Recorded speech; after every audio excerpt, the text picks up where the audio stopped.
Good evening, everybody. Happy Monday. Welcome. Wow, we're doing it again. That's so crazy. Can you believe it? I can't. Um, Welcome.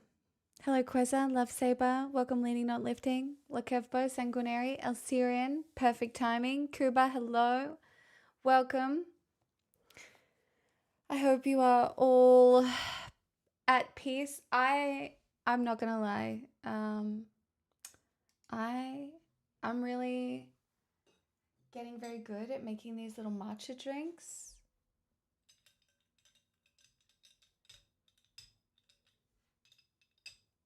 This is a Rogue, thank you for your prime. So Hello.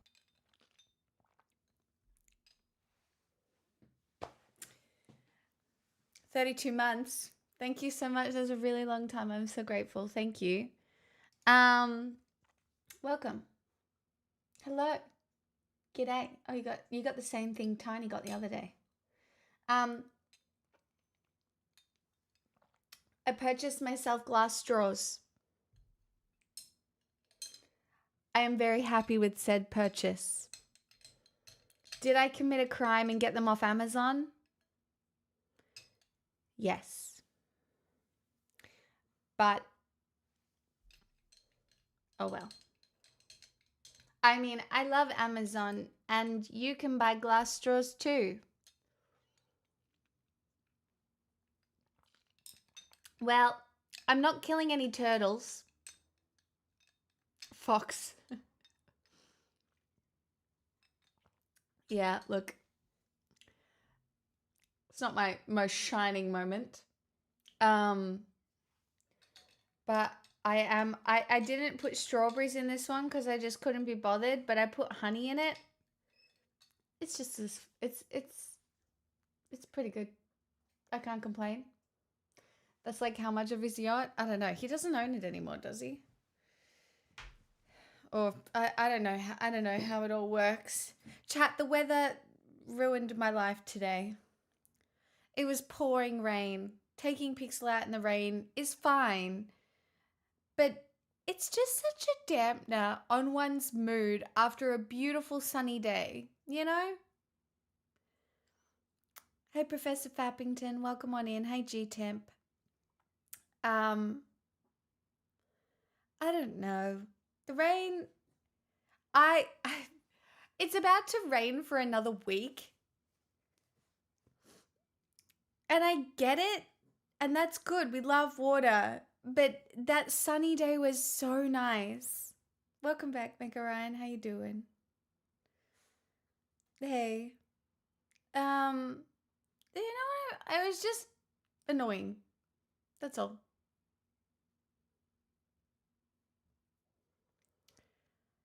And then I had to journal about the fact that I felt like I'd had a really unproductive, lazy day. And then I journaled and I realized I had been fine. I've been a good person and it's just a regular day and I don't have to beat myself up about having a regular day. I did all my washing. Hey, Casual Cupcake. Hi, Tasty. You picked up an outside hobby and it's nothing but storms forecasted. What outside hobby did you pick up? That's fun though. So you had a standard good day? I had a very standard day. I got groceries. I did all my washing. I didn't do enough work. I didn't do anything intellectual in my brain. But I spoke to my mother. I spoke to two friends. I checked in on another friend that went to the doctor. Like, it's fine. It's so crazy the standards that sometimes we hold ourselves to. Do you know what I mean? It really is. There is a historical version of myself that would be like, "Whoa, what a busy day." And now it's if I don't do something intellectual to prepare myself for stream, I feel a bit funny about coming on stream. It's I'm crazy. Maybe normal, but I'm also not. Anyway, Archery? Oh, no, that's fun, though. You'll just have to wait for the rain to pass, I suppose. I suppose.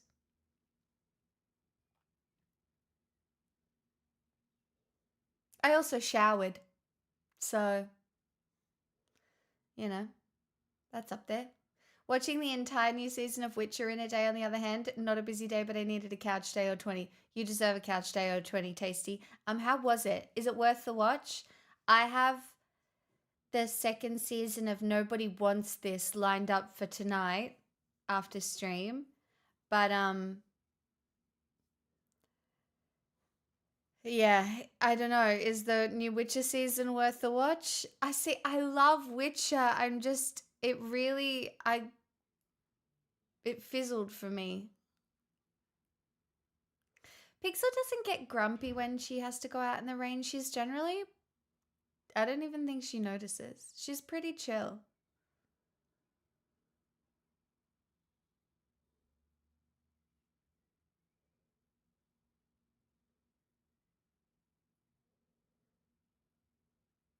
Based on that everyone says it was going to be bad, it was a good watch, better than I expected. Shit. Now I gotta watch it again, I guess. How did season 3 finish again? I can't remember.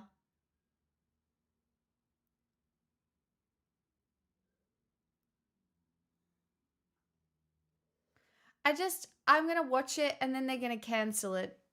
That's what happens with every TV show I watch and like.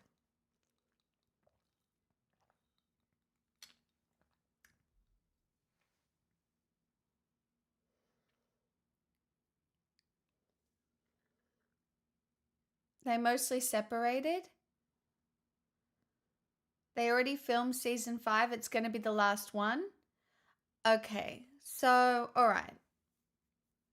That's okay then, I guess.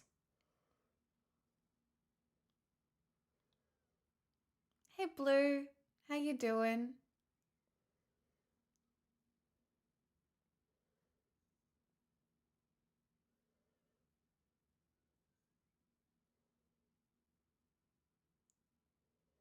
I had crazy dreams last night. Crazy dreams. Like, jumped off a bridge into water. Crazy dreams. And then was like trying to breathe underwater. Crazy dreams. Yep. Somehow got tonsillitis, but at least my period ended the day before. Silver linings. Well, Blue, I don't want to say, you already know we're synced. Well, you're ahead of me now, I guess. Any show goes if you're in the right mood. I think I was in a fantasy mood. This is a Hey, full-blown Patty house Hardy. deposit, so Screaming noises. Thank you for the 83 months. I'm very grateful. That's so long. You have 2 hours of meetings to run. You got this.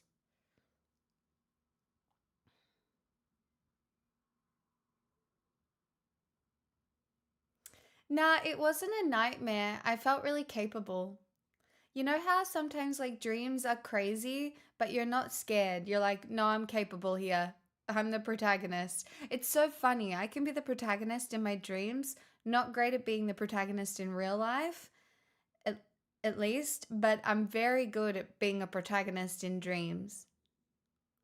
It's so long, but I bet this flight delay, but oh no, you're still at the airport?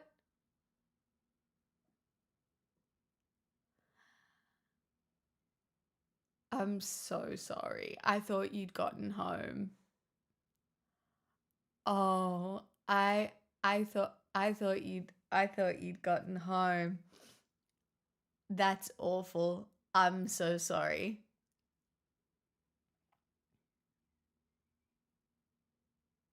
Well, that's wild, Alcerian. My crazy dream today was my girlfriend and I were Sims, but for some reason we were both assigned boyfriends. That's so funny. My flight got delayed 3 hours. It's a 1 hour flight. Oh, That's brutal.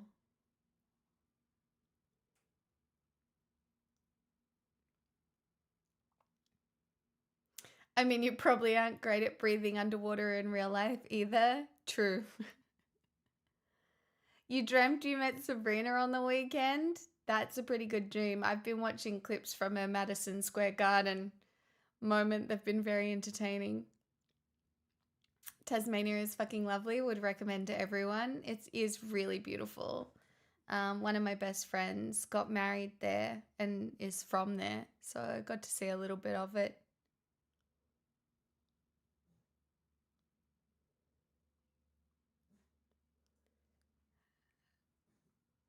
Sabrina Carpenter is a very good performer. You can absolutely tell why Taylor Swift picked her as a bit of a protege, I think, because she seems to run on the same level of perfection, I would say, and work ethic. Um God, I haven't thought about Sabrina the Teenage Witch in a while. Fuck, I loved that show. I binged that show over and over again. I was convinced I was a witch, or at least trying to be one for so long. Did I miss thoughts and feelings on WEG? WEG. What's WEG?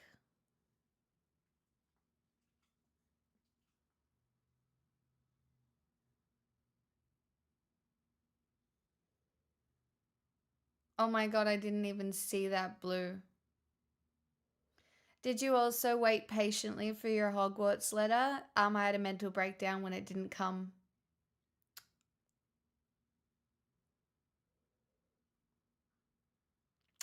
So, yep.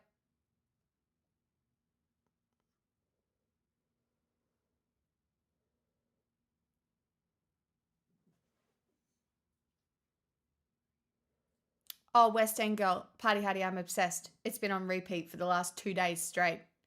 I am obsessed. It is the most visceral undoing of a man I have ever listened to in my life. And so much of it is so relatable.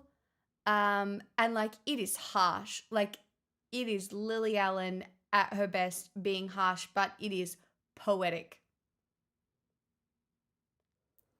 It's it's poetic. There's lines in there about butt plugs, the way she found out, how he treated her, how he moved the goalposts. I oh, that is rough. It is rough and very I'm enjoying it a lot. I Lily Allen goes in the bucket for me of problematic queens, like Lana Del Rey.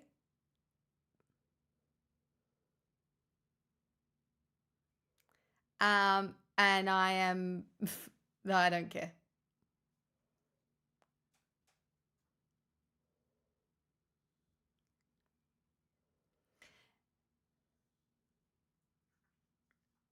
Oh, blue.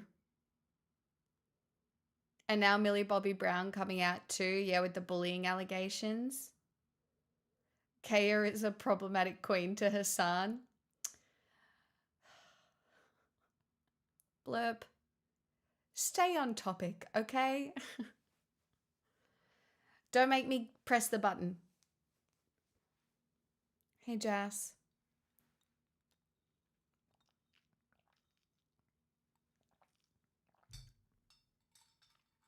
Um, but yeah, the Lily Allen album, oof, loving it.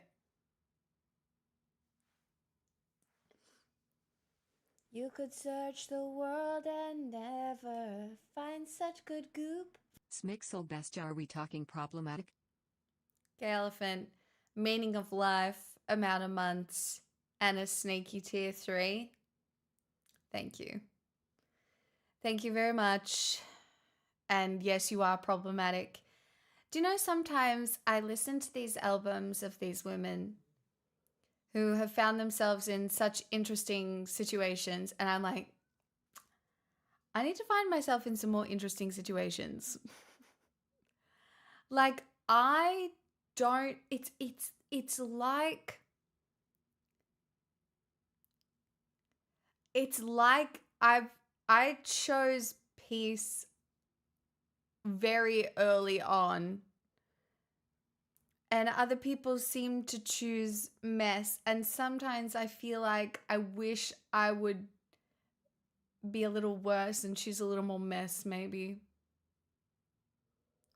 But then I feel like that's just a very silly fantasy. But do you know what I mean? I don't know if that makes sense to anybody other than me.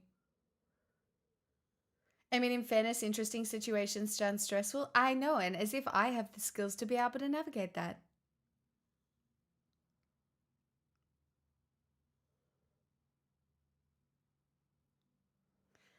Paddy Hardy, I think the Lily Allen breakup album is a better written album than Taylor Swift's breakup album. And I love Taylor Swift, but I honestly, I cannot believe how catchy Pussy Palace is. What do you mean? Da-da-da-da-da, Pussy Palace, Pussy Palace, Pussy Palace. I always thought it was a dojo, dojo, dojo.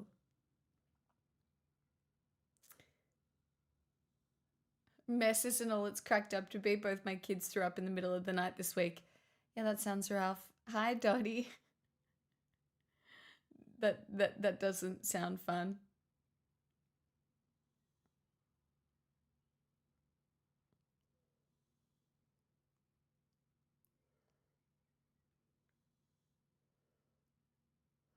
This one seems like out of step for you a little bit, Party Hardy, like out of genre from what I know about you. So it's actually really cool that you like this album so much.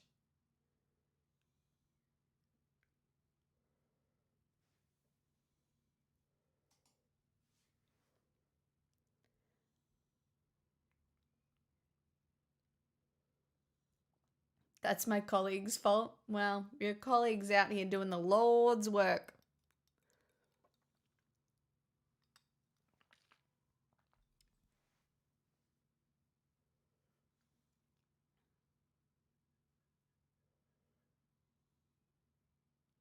Most interesting situations have happened to me rather than because of me. I try very hard to reject any calls to action or motivating tragedies. Same. Almost to my own detriment sometimes. Um, and it's not because like I'm a pushover, but I am more of a fixer than I am. Anytime, do you know what's crazy? I feel like anytime like I have pushed back and I hate therapy speak, but like I've set like a really firm boundary, like it's just blown up in my face. It's weird.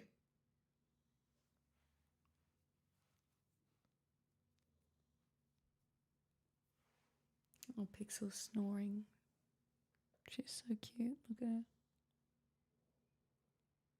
We've had a sleepy day today because yesterday was so busy.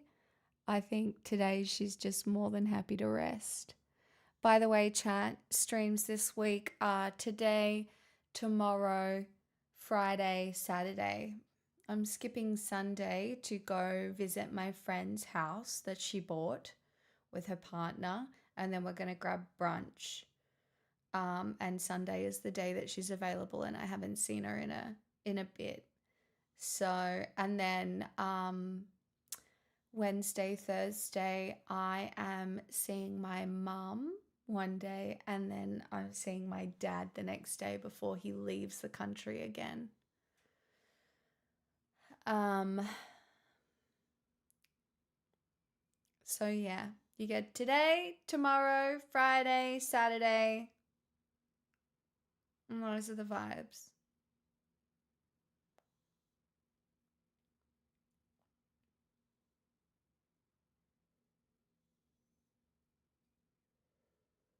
Here's the fun part is we're tradies and now we're gonna make our boys listen to it as well. Like, oh, boss. I was gonna say, yeah, make all the boys listen to it and tell them not to act like that.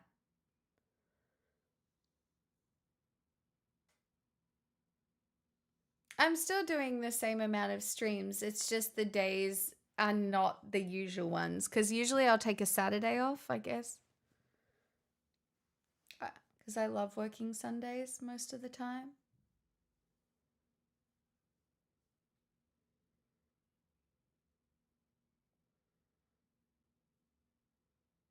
Yeah, Blue, 100%. I agree with that.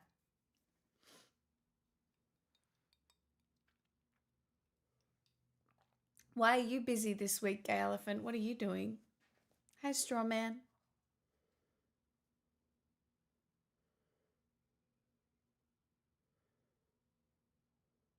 Hustlin, I don't know if you watched the VOD, but I did want to thank you again for the hair tool. It unironically has changed my life. It's so easy. It's everything in one. It just sits there. It is the level of ease in my days has increased maybe, I don't even know. But I'm extremely grateful if you didn't see. Um, it's just, yeah, holy shit.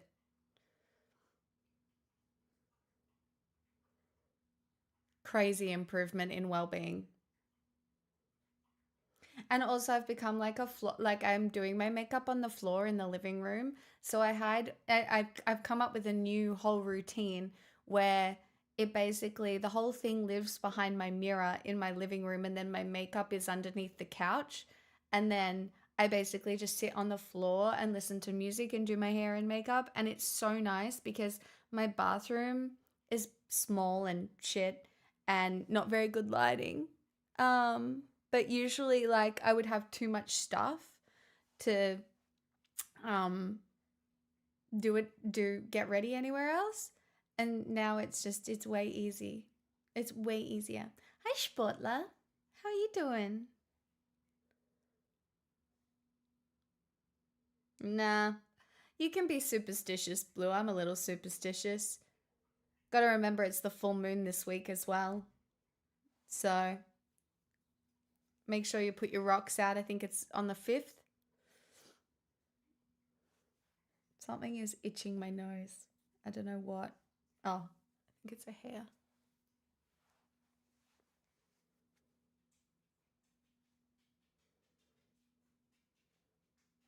Also, I realized why Pixel was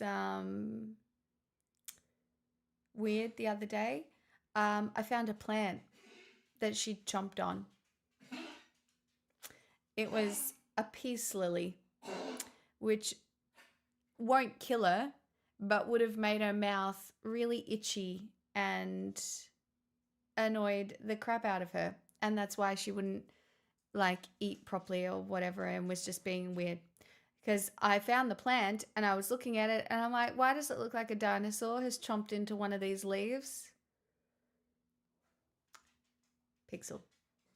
It's bad luck to be superstitious. It's bad luck to say that it's bad luck to be superstitious, actually, ties them. So, rough for you.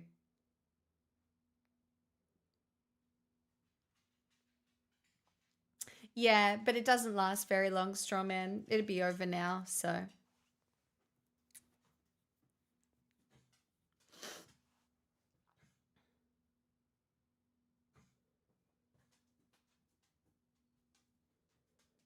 Yeah, and sometimes you just got to do that on your own as well, Blue, you know? Clunk.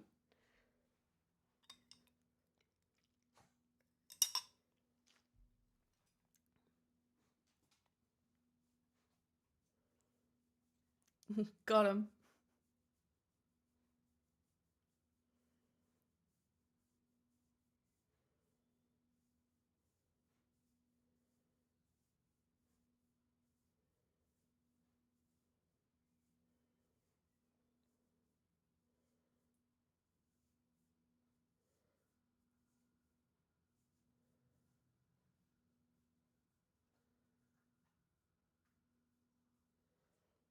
Yeah, plants are really hard with cats, and I would be fucked if I have cats. That's another reason I don't think I can have one because they knock all of like I love having trinkets everywhere, and it's very hard to have trinkets and cats, and I have many a trinket, like many a trinket.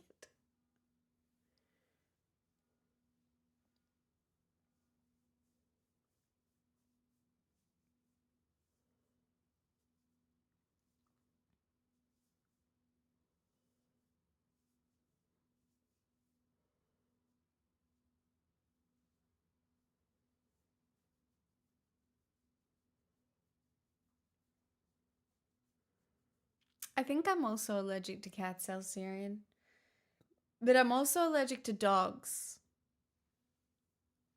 But Pixel doesn't molt, so I seem to be okay with her.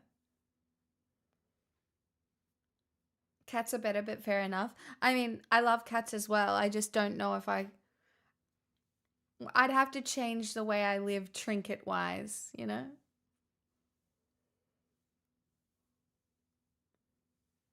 Yeah, I love the cats. When I was walking Pixel before, we ran into two cats.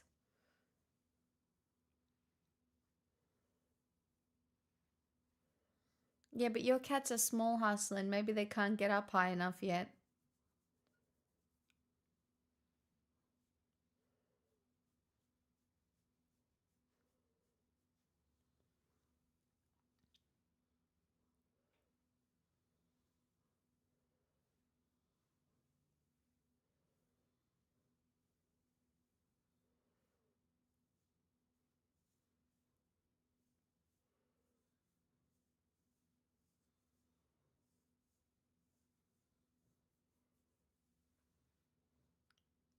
Wabi sabi? What?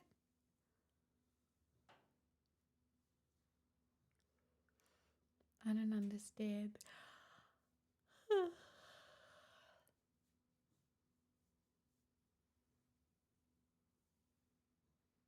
Yeah, I have heard about that egg method that you can like feed them eggshells or something and then or something, I'm not sure. You just gotta Blue introduce them really slowly. You make a good point, Trya.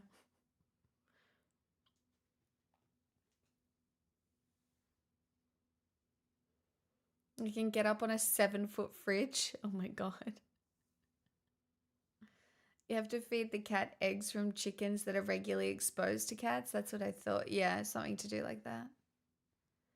Yeah, one of my friends is super allergic to cats as well.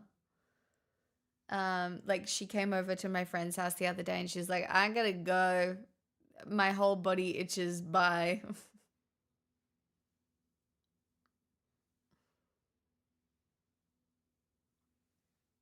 Aw, I like that though, gay elephant. That's nice. I just, you gotta introduce them. Look it up, Blue. Look up introducing cats so they don't kill each other. Chat and streamer, $30 voucher for delay. What's for dinner? What are your options? My personal opinion is that the onion rings from Grilled that are gluten free are 10 out of 10.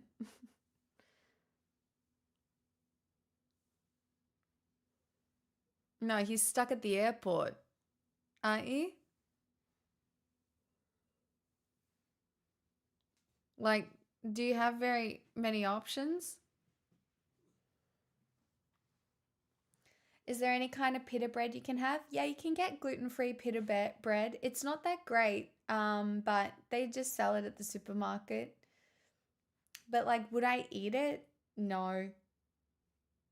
Like, even the chain here does gluten-free pita bread. What's the Greek chain here? Gosh, I haven't had it in so long.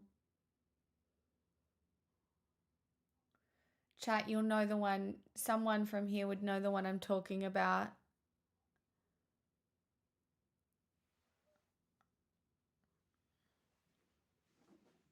Yeah, Zeus. Yeah, Zeus Greek or whatever.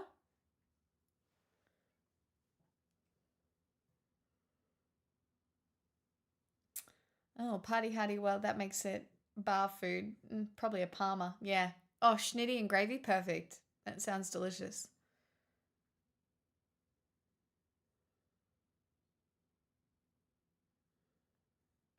Lots of treats, Blue, and maybe some of those pheromones.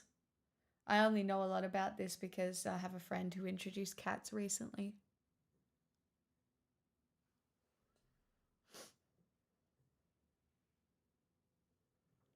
Do you ever consider getting another cat, Trya?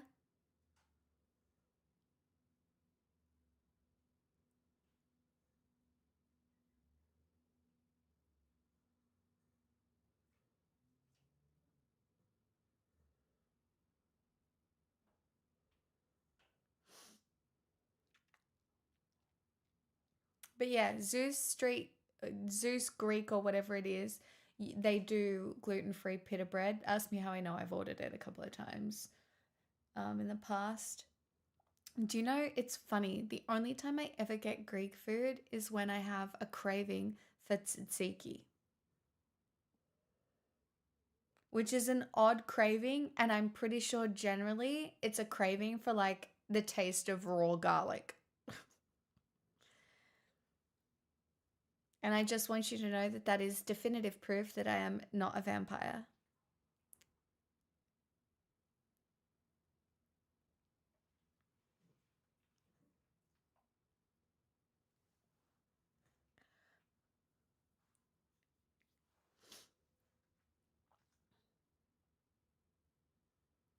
Blue.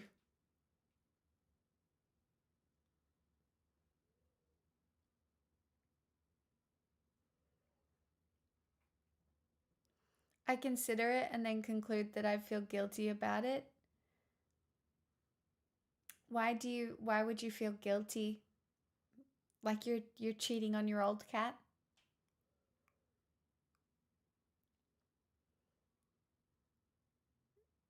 Or because you don't spend enough time at home, or I'm curious. Cuz like I can probably see where the feeling would come from, like cuz there's a very good chance that I probably never love another dog the way that I have loved this one. But I am also aware that love comes in many different forms and different vibes and stuff like that.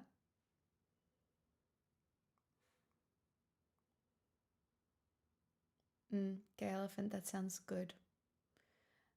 I do love Lebanese food.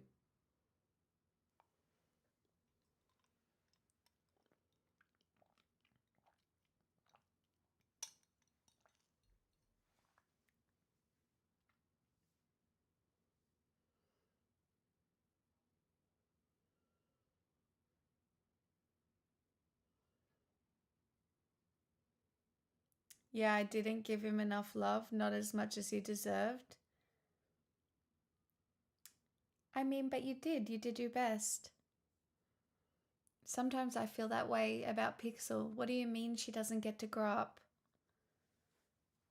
But that's okay.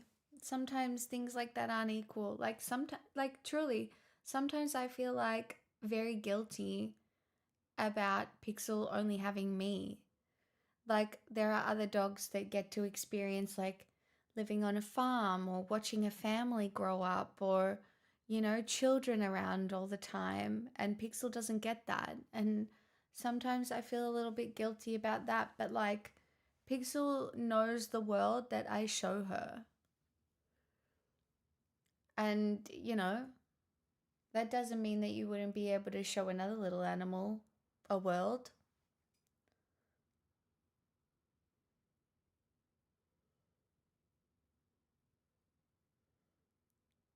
That's a bargain, Blue. I'm very excited for you. Is this your first time living outside of your mum's? Or did you live outside with your ex as well? I can't remember.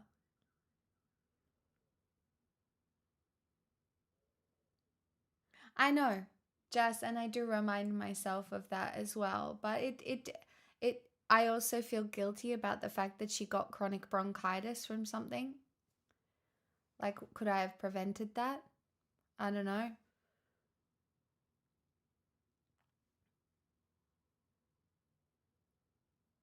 It's okay, Blue. Anticipatory grief is a real thing. You just have to breathe it in and then breathe it out, and then you put yourself back in the moment and um, you know, take it to the beach.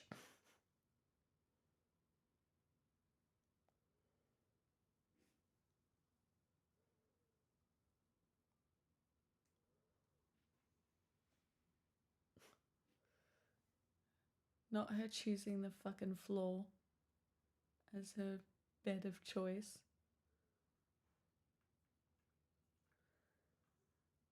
You'll notice she is coughing less though. And I don't know if it's a mix of the beach, the fact that she had a bath, like a shower, and so she breathed in lots of like steam yesterday. But she's been coughing noticeably less today.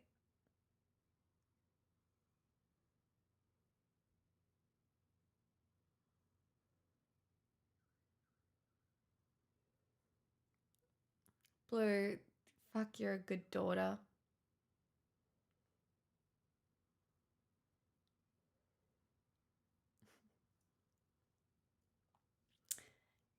Yeah, gay elephant.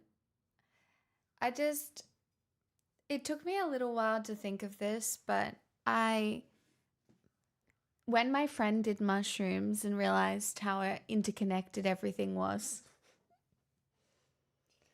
um, I just had the idea that if you try and treat everybody as if they are like some facet of yourself, the the world becomes a very interesting place. So, you know, I try and treat Pixel as like if my consciousness was there, well then, you know, do unto others as thou would have them do unto you. Shame nobody actually follows that part of religion.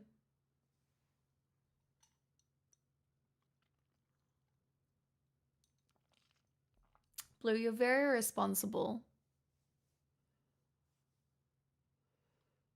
I wonder if that's my Catholic upbringing.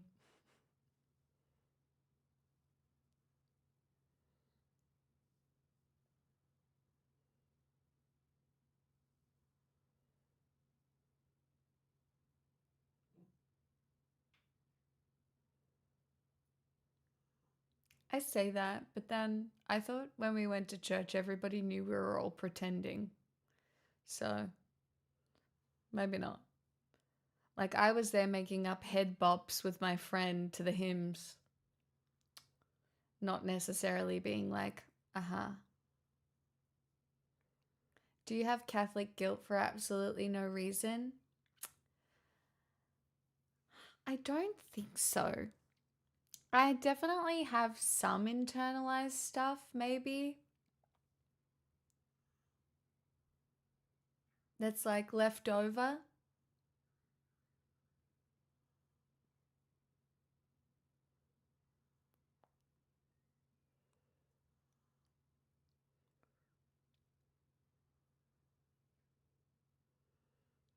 You know, the more I see my sister's parent and the more I watch videos of parenting on social media and listen to stories of parents, I just am very grateful for mine. They're not perfect human beings, not by a long shot, but I, fuck, man, it's such a thankless fucking job. And, you know, parents who try deserve so much more respect than they get a lot of the time. Truly. Because it is such a tough gig. It's so hard. And yeah, I don't know. I'm very grateful, I guess.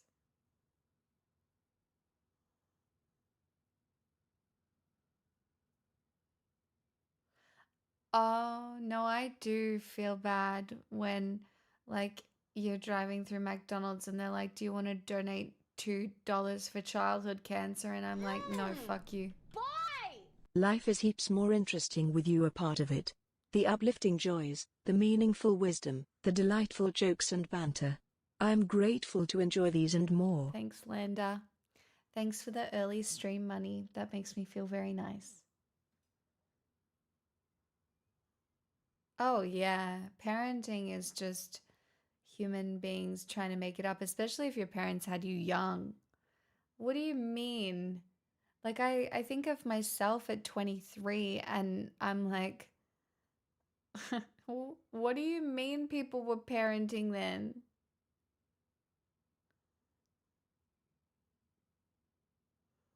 That's okay. I'd be a terrible parent too, Trya.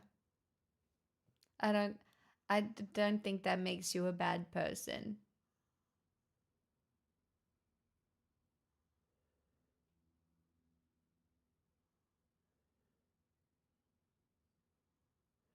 I would never donate to charity through a corporation.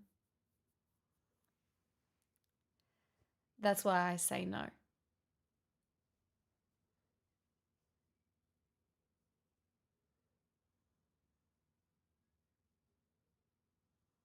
The real Catholic guilt is enjoying anything without immediate deference to um, people who are worse off. Yeah. Hmm.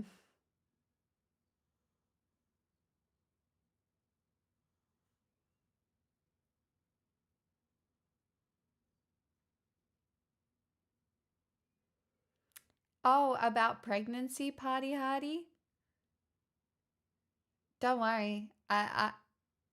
The secrets that are kept about pregnancy until you're often going through it is wild. Not that I would know other than from my sisters, but the stories that I have now heard, it's body horror to me. What do you mean one of my friend's teeth fell out? What do you mean there's a thing called a mucus plug? Oh, pregnancy, raising kids? But you mean second trimester, that's pregnancy. Oh, are they like reading books on like how to parent?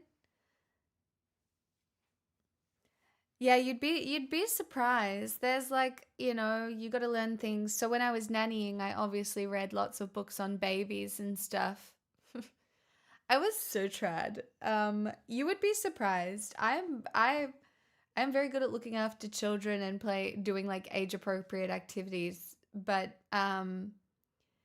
you learn about tummy time, feeding, burping, um like how they should play, how you can set them up for playing, like if you leave a kid on their back too long they can end up with a flat back of their head. um like it's a sign of neglect, like there's so many um like little bits and pieces. Yeah, we're talking about it and looking at each other going, what the fuck? What do you do once it's here? How do you keep them alive? Well, that's just part of it.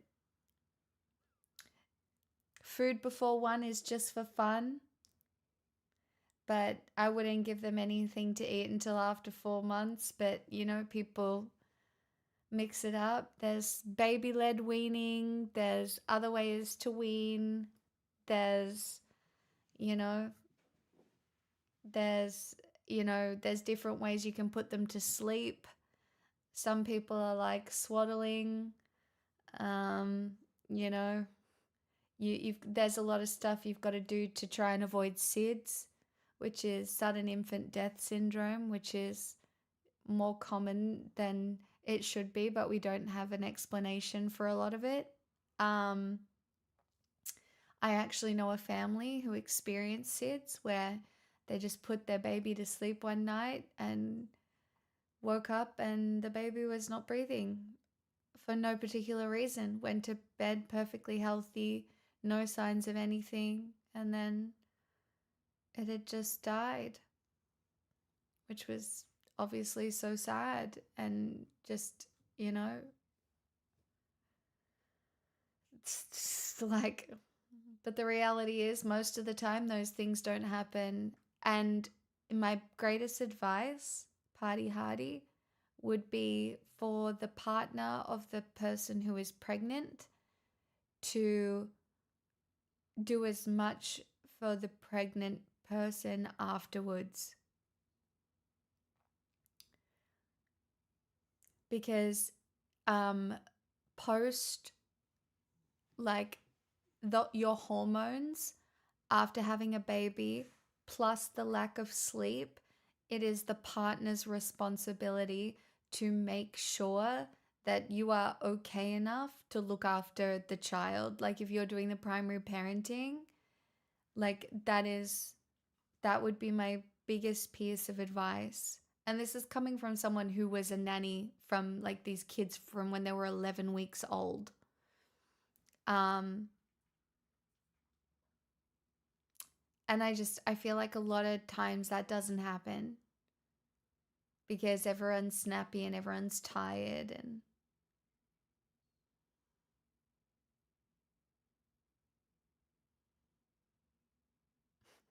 trier. I don't know. I don't think many people are going. I really think the birth rate is going to go down continually. I think unless cost of living becomes somehow better, I don't think many people are going to choose to have children. It's too hard. Like some people will, obviously, but I don't see the trend reversing.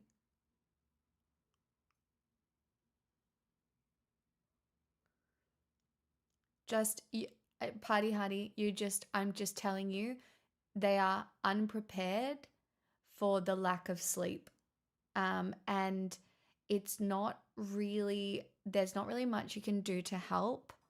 Like you'll be able to offer help and stuff like that. The best thing you can do is don't even ask, but at some points show up with food and then leave.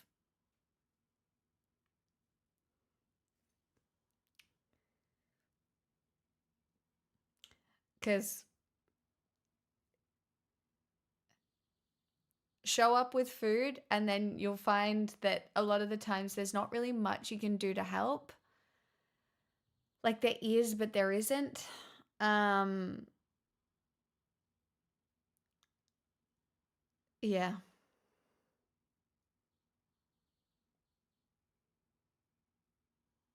Oh, and learn to change a nappy. It's really easy. If you're that kind of friend. But I've changed all of like my friends and sisters' kids' nappies and stuff like that.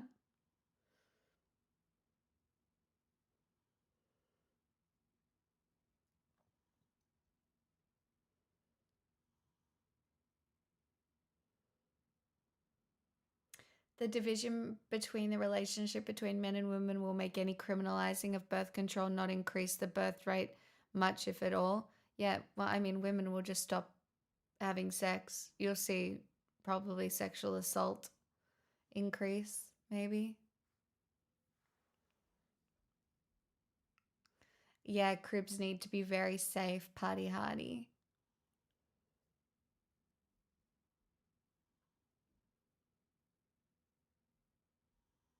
Trier. Hey, Taliban.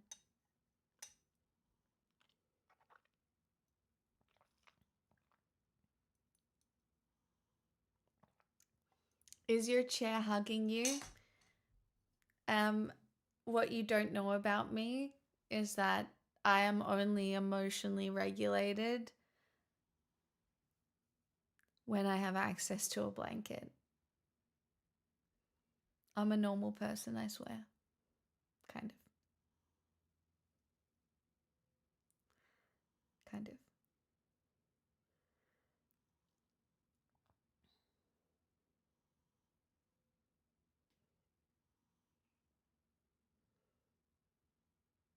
Are you also thermally regulated? Right now I am.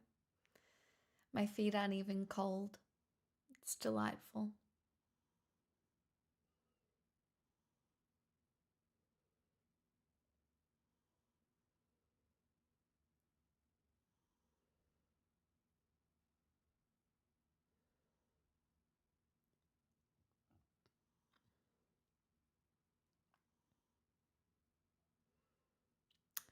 It's just like learning how to hold a baby, like neck support and stuff. Um, Feeding a baby, got to make sure you burp a baby because they can't burp themselves when you feed them. And if you don't, then they'll get gas and they'll have tummy pains and they'll cry and scream for hours. Ask me how I know. um, yeah.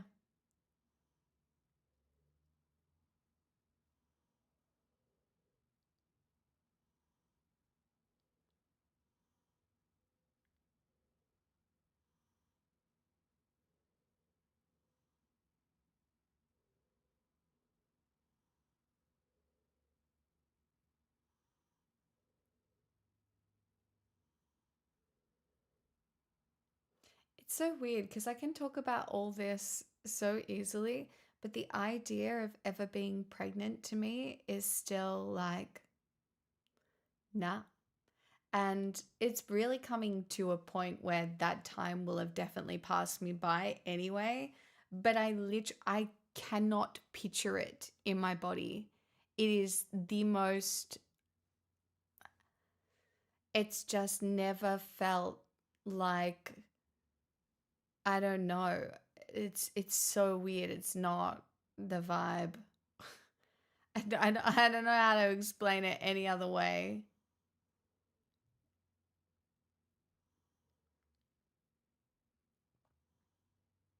Hey, Shaky.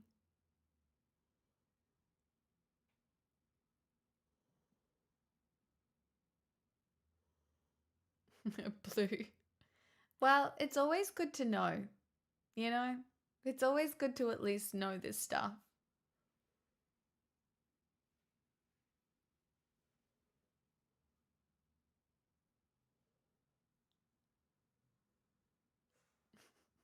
Not the soggy cracker.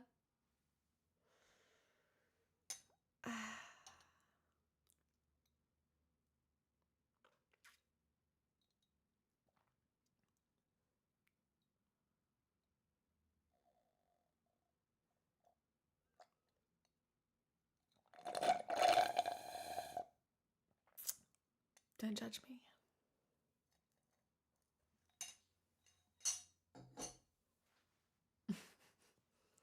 I should have made a bigger one. I was like, no, I'll be dainty and I will just have a small iced matcha latte.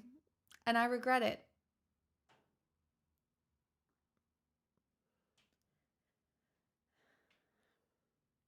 Honestly, for me, Blue, it's the overstimulation that's a lot. Children are squeaky and screamy and whingy and squeaky and whingy and squeaky and whingy. Mom! She pulled my hair and it's so unfair. Is that noise is the one that really see, that even pissed off my dog. That's so valid, Pixel. That's so valid, darling. Did you see that? See, like, mother, Pixel, Pixel, where's your ice cream? Where's your ice cream? God, don't do that. You just completely triggered me. I'm sorry. Oh no, old drama unlocked. Sorry, Jess. A crying baby. The crying I can handle. The whinging is. The whinging is not for me. I had to lunge at my volume knob for that. Were you ever impatient when nannying? Never. I had the patience of a saint. The only time I have ever been impatient with a child was with my niece. And it wasn't really, I didn't yell or anything, but it was the greatest tantrum of all time. It lasted an hour. She was crying and screaming so hard that I honestly thought she was about to vomit. And all I was trying to do was put her pajamas on after she got out of the bath. And she wouldn't, and she couldn't explain it to me, and I sat with her and I was like, just explain what's going on. How can I help you? And she was like, go away. Fuck. Like, she didn't say fuck or anything, but like she was like, go away. And then she was just like bawling and like freezing. Like she's out of the bath. She's freezing cold. I'm just trying to put her pajamas on. And for the life of me, she was just so emotionally dysregulated. And it's not that I was impatient, but it got to the point where I was like, I have to put your pajamas on or you are going to get cold. And she just kicked me away. So I walked away and I was like, okay, all right, that didn't work. What next? And in the end, I just had to wait for her. And I was like, well, if you don't want to put your pajamas on, that's okay. But like, you have to get into bed because it's cold and I don't want you to get sick. No, she wasn't upset for any reason. There was, I don't know how to explain it to you guys, but sometimes children don't really have a reason for being like they do, but they can't explain it. And I think for my niece, it was just the transition. Like she just didn't want to put her pajamas on, right? But it was the length of this tantrum. I also think she was acting out because her parents weren't there. I was looking after her and she was quite young. Um, and but no, I've never snapped. I'm not a snappy person. I don't really, I'm a walk away person. I don't, I'm always a walk away person. I barely even yell. I can, but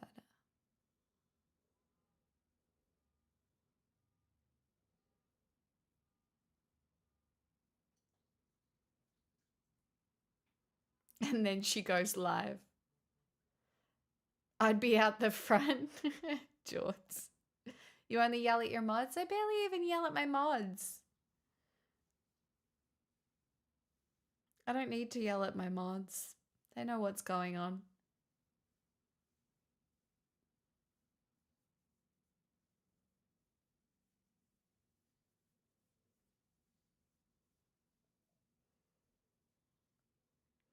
I think one of the best things I have ever done, not to toot my own horn, is that no matter my sister's style of parenting, I will back my sister up when it comes to their children.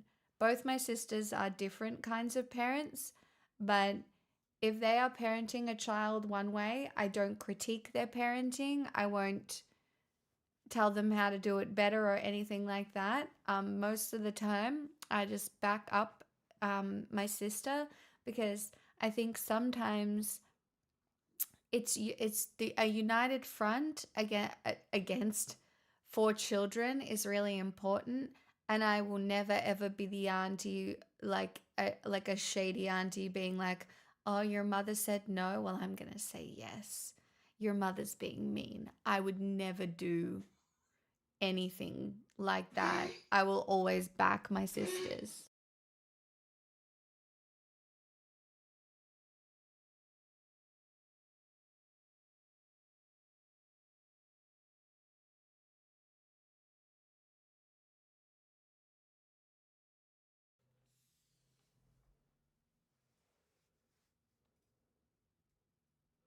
Oh my god, your kid grows up and dates an NFT investor.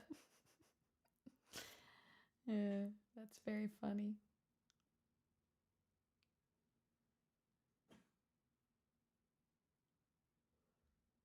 Pharynx, I don't think you remember like your emotional outbursts when you were young. I certainly don't remember all mine. I'll tell you the bad things I remember I did. I remember lying about stealing gummy bears out of the cupboard when it was obvious that I was. What do you mean? No, I didn't eat the gummy bears out of the cupboard. Yes, I did, and I lied about it. Mum knew I was lying. Of course she did. I was convinced nobody knew. What do you mean? But was I sneaking the gummy bears out of the cupboard? Absolutely.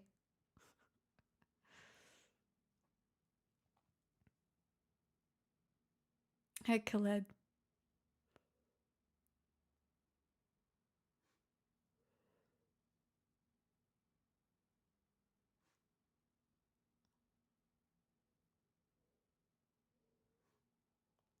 I also think I was a know-it-all.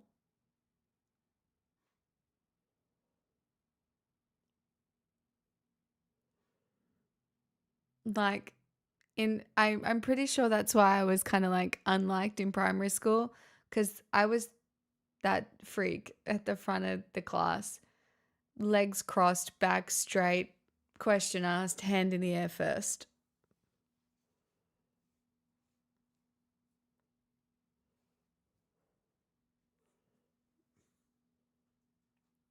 I was just a try hard. Like, I had to read the most amount of books. I had to, get better at reading the fastest. This is a full-blown house deposit. Oh, I could have, Iris. Did you remind the teacher about the homework? Honestly, it's not beyond the scope. Thank you for the 47 months. Yeah, totally dissimilar to your current personality. I feel like I've chilled out a little bit now. I've definitely chilled out a little bit more. Now I'm old. But it's weird. Sometimes you just feel like between the ages of 14 and now, no years have occurred. Like they have, obviously. But it's like a life that happened to somebody else, not necessarily me.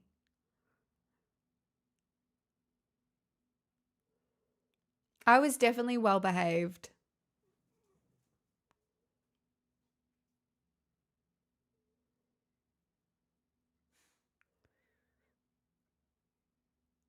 Yeah. Also, the problem is I don't like, in order for there to be an authority, you have to respect them.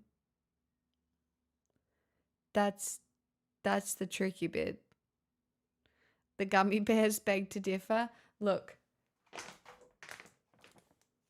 I'm not gonna lie. There are some habits that follow you through your entire life. I'm not proud of this one.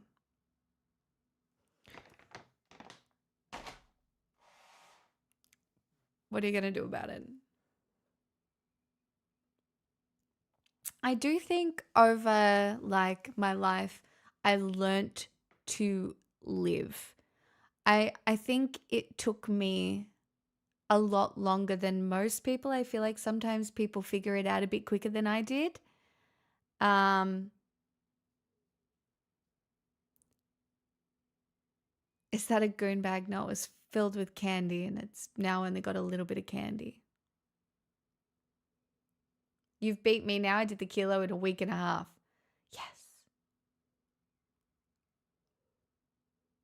Yeah, Pharynx, probably.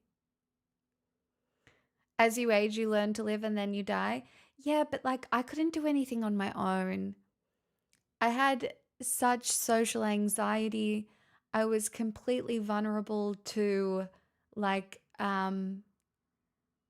the opinions of men, and not in like the men way, but in the like truly I didn't even realize it. Like I think the only time I felt seen when I was younger was if I was seen by like men. Um and it was never really a problem. But does that make sense? Like I'm not sure even within myself, like I respected feminine academics or, you know, uh, like the patriarchy had my brain in a knot. Um, if that makes sense. I'm not trying to sound annoying or, you know, hey Daedalum. Um, But like I don't even think I was giving women I should have respected the time of day, if that makes sense. I think I think in some cases I didn't realize how much of the work my mum did in the home um because of that. Like my mum worked and part-time and did a lot of the parenting. My dad worked full-time. And I would say out of most households, it was split pretty evenly. But my mum copped it. My mum did a lot for me, and you don't realize it until you get older. And I think I definitely should have been kinder to her when I was a teenager, like driving me to ballet classes, taking me to competitions, um, just even just cooking dinner. Like the fact my parents made sure we had a meal on the table every night. Like it's I don't know, it just feels like I know that's probably like bar on the floor, but it just feels like privilege. So, um, yeah. I am more like my dad in some ways, but I am also my mum in others. I got the neurospicy parts of both my parents. My sisters seem to get the more normal parts. That's all. That's all I'm going to say about that. Okay. I was a good teenager. The only bad thing about me as a teenager was that I was very depressed. Surly, you know. Fuck you, I don't have any friends. I don't want to leave the house. You should try and make friends. No, I don't want to. I have Neopets. But I didn't get into much trouble. Again, my greatest story of all time was one night I went out to a party when I was 18 or something, and I fell asleep in front of the heater and I didn't come home. My parents called the police because my track record was so perfect, that was crazy that had happened and they hadn't heard from me. Okay. So just to give you an idea, my sister brings that up still sometimes. She's like, remember when mum and dad called the police on you because you fell asleep in front of a heater? Yeah, I do remember that. Thank you.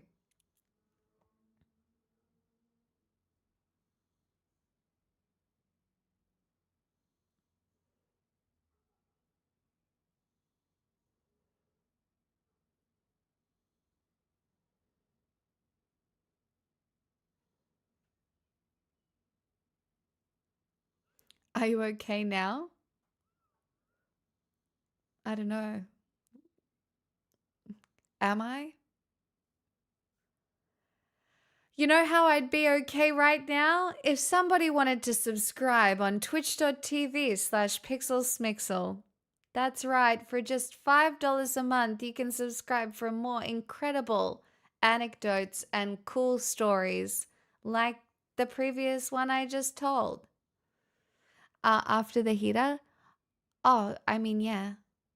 I fell asleep in front of the heater. It was okay.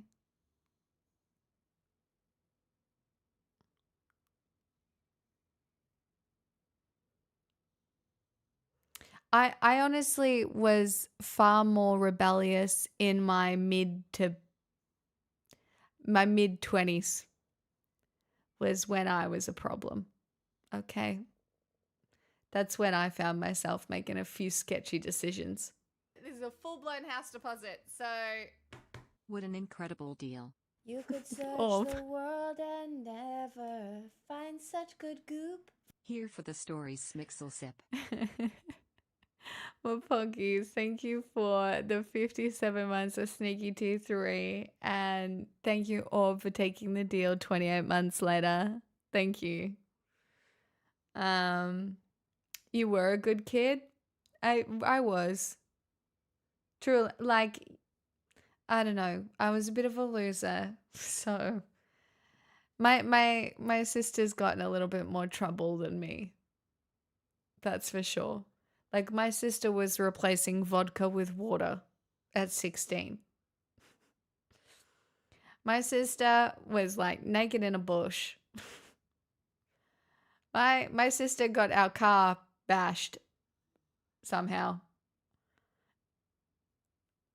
You know what I mean? But still, she wasn't that bad. It is, Alex. That is what it is.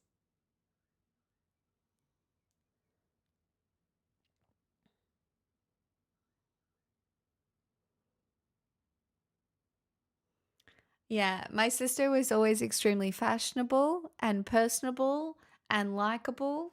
She had lots of friends. um, yeah, she was cool. She still is.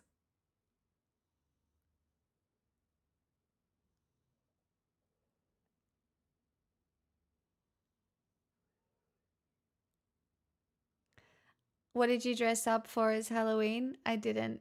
I didn't go to any parties this year. Again, I'm back to being my nerd self. I went over to a friend's house on the Saturday and we watched Death Becomes Her, which was very funny. And I enjoyed that a lot. I don't know, cost of living is a real thing. Not many people were having parties because I don't know. I sometimes I wish I was rich just so I could throw events for my friends. You know? Cuz I wish I had a house where I could host more stuff, but I can't. Like, the amount of people I can have in my house comfortably is probably 4, maybe 6.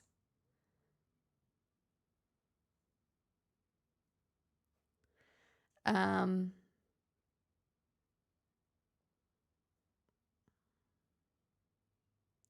Oh, I love that, Sayed. That's so nice.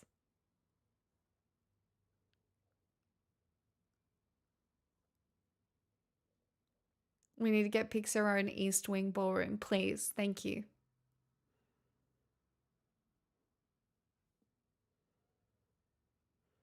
Well, actually, our dogs were being real straight. They were making out. It was really cute. I don't know if you saw on Instagram, but they were like all up in each other's business. Pixel's been making out with a lot of dogs recently. She's really just been getting it on. Like, she is getting some serious action. Don't know if she's trying to lead by example or what, but for. What's the best house party you've been to? That's a good question. I would say probably the most fun I had at a house party as of recent was one of my friends' birthdays where we all did PowerPoint. Oh no, yeah. We all any house party that I've been to that had us all do PowerPoint presentations. I've been to 2 of them and both were incredible. First one I did a presentation on Taylor Swift. And the second one I did a presentation on hot men with glasses.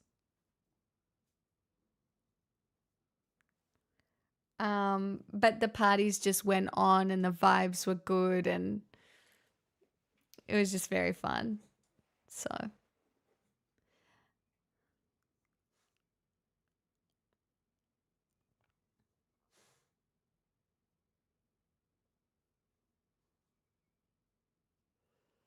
oh my God, wait. One of the best stories is one of my sisters had her boyfriend at the time stay over while we were all still living at home. And the boyfriend was so funny. He was like so grateful for staying over that he put a tea towel over his arm and took my mum in a coffee in the morning. And my mother was just like,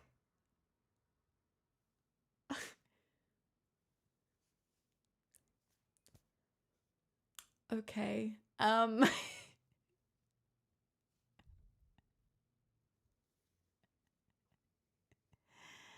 Wait, you got onion rings? I'm so jealous. I fucking love onion rings. Um, but like he put a tea towel over his arm. Just imagine like, I don't know, a 16 or a 17-year-old boy just like walking in with a tea towel over his arm and be like, hello, here's a coffee. Thanks for letting me stay over. So funny.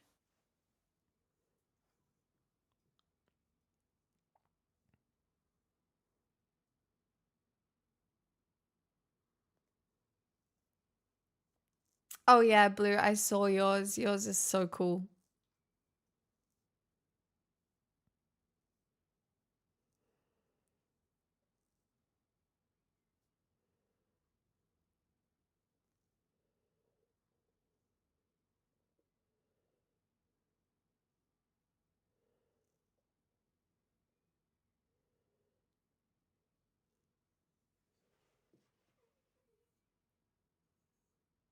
Another good kid.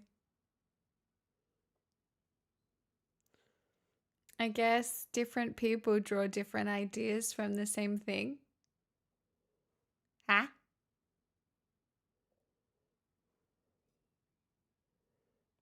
What?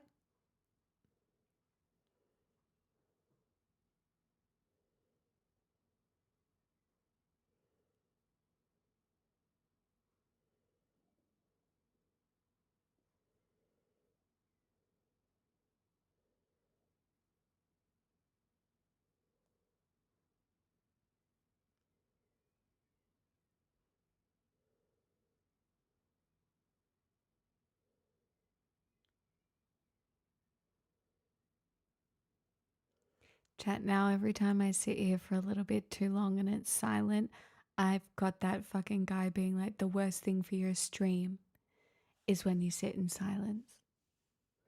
Is there a PowerPoint sub goal? That would be so funny. What? You want me to do a PowerPoint presentation for y'all? Yeah. 2K subs, I'll do a PowerPoint presentation.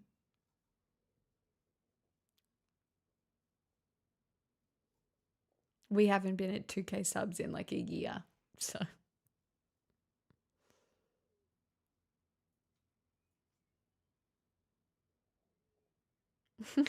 Blue. I just assume you're plotting someone in chat's demise. No, I don't do that much plotting. I'm sorry, Party Hardy. I can't believe you've got a 3-hour fucking delay. I like it when stream has a chance to breathe. Why? Because I'm so suffocating? It's really bitchy of you. PowerPoint presentation on why Stargate is the best sci-fi series. Oh, but I don't know if I believe that anymore. Stargate is definitely like the most nostalgic, but like for me, but I would make an argument for The Expanse.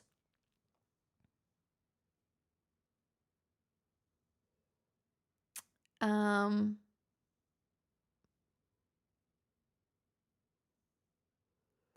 Yeah, I mean, like, there's the I Stargate is so nostalgic and I love it for that reason.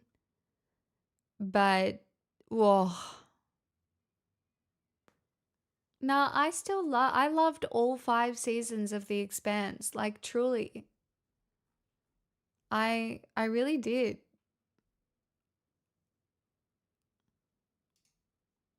Um oh my god, look at this little witch cat.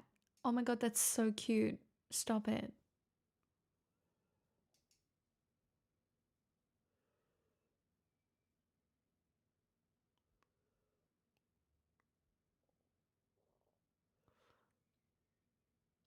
Yeah, Datalum, like sometimes I haven't actually been to that many parties, but there will be some nights in your life where like the conversation and the vibes are just perfect for like a little bit of time. I think I've had maybe a few this year where everything has just been, the company's been delightful, the conversation's been, perfect. It's just been fun. Everyone's belly laughing for some reason. And could I tell you what that is? No, but I can tell you that it was delightful.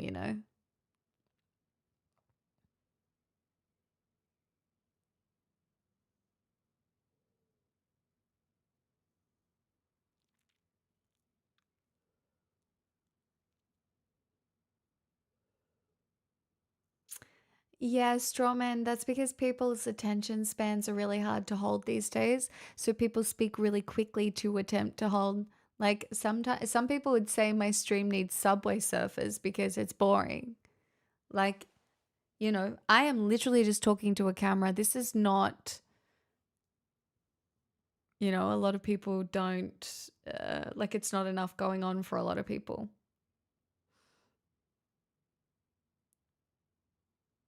I see, Alex.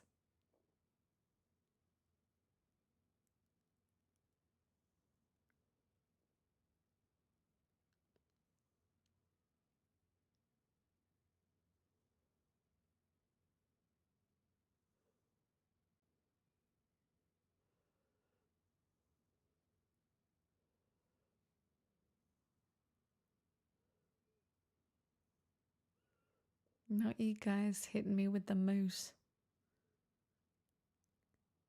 I know I'm so powerful, Blue. You get to the point relatively fast, though. Many people are still trying to bury the lead. Thanks. You probably have an older audience than a lot of streamers. I'm sure I do.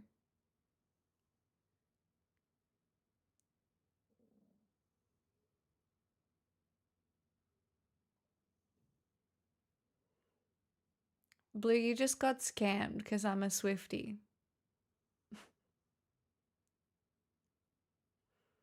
And now, there's sunk cost fallacy.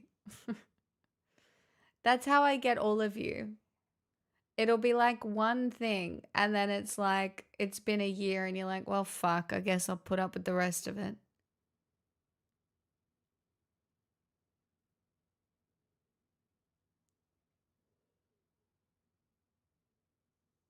No, I would say there's a lot of people in here between the ages of like 45 and 65.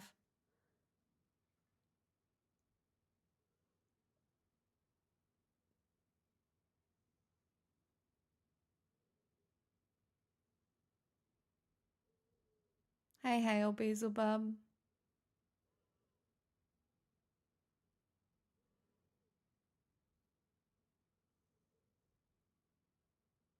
This girl got so many live learns in her. I feel seen. I'm a fetus. I mean, no, it's a real mix. I think that's what makes it really cool because the perspectives in here are really like wide reaching, I guess. I don't think so, Pharynix. Chat, if you feel comfortable, just type how old you are if you want. You don't have to, but just to give people an idea. And the reason that you're all these ages is because I'm just really mature for my age.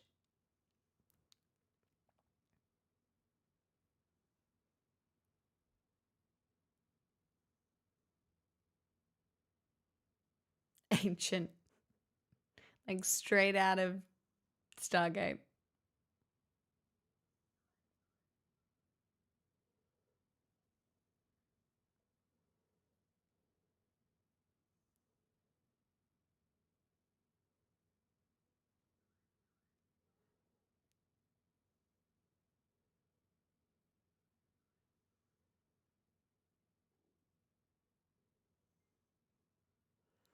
Well, Blue, it's not really just you. Louis is younger than you. Also, it is Monday and it is 2 hours earlier than usual.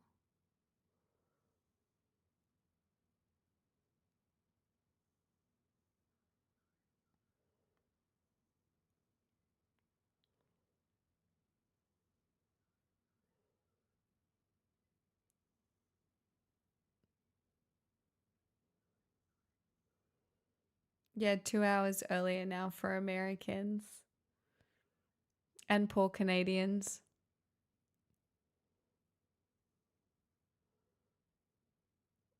What's the time for you now, Fox?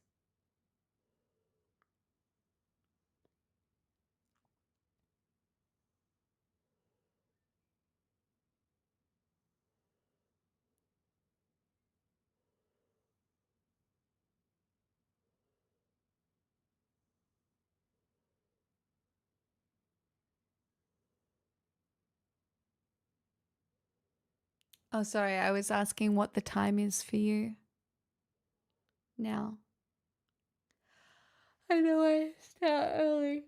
My issue is I wake up so early. I know I should do 8 till 12 now, 2 a.m. See, like that's fucking crazy. See, I know that I should do 8 till 12 my time to stick to the same time. But like I wake up at 6 a.m. and I cannot for the life of me stop it. In between the light and the birds and now like I don't know, God forbid a fucking functioning circadian rhythm. It's just some bullshit. I'm awake 'cause jet lag. I'm sorry. It wasn't worth the delay, but that was a banger schnitty. Look, silver linings.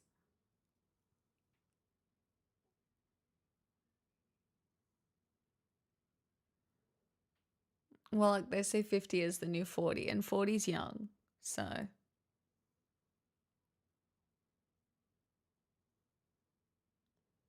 I don't know. I talk with my dad a lot about this because obviously my dad has retired a few times already and is contemplating doing so again. And you know, it really is how you want to spend your time.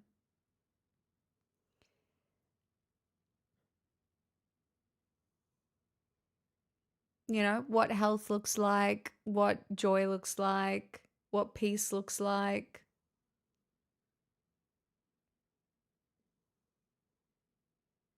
And it's so funny because all of the adults I know really define all those things kind of differently. He's very lucky to be able to do that. My dad is in his late 60s. Um, so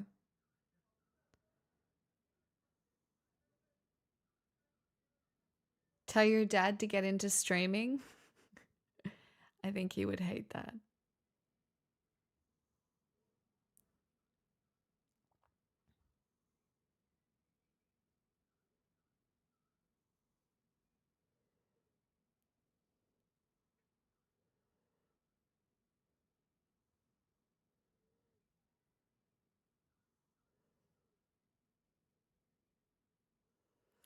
I was gonna remind everyone, my oh, lots of people think retirement is to relax and not work because that's how they view it through the work lens. My dad needs to stay busy. That's what I mean, no, my dad doesn't smoke, but that's what That's what I mean. My dad need both my parents are not people who would like sit still. Like my mum retired and she's already working again. And by working I mean working for free, just helping people do shit because she's like, this is so fun. Like, do you know what I mean? It's so then they're not the like sit still type. Yeah, but my dad is kind of like over it, I think. Hustling, traveling does a lot. It does, being in a plane all the time does a number on your body, especially like if you're not flying business or, you know.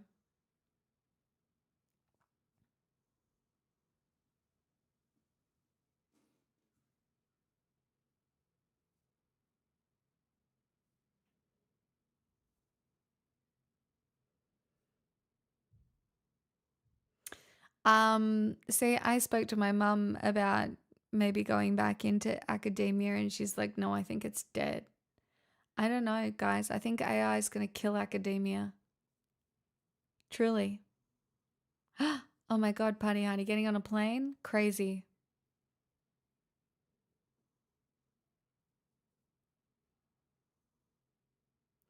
See, I love being on a plane. I love it. Put me in the tin in the sky.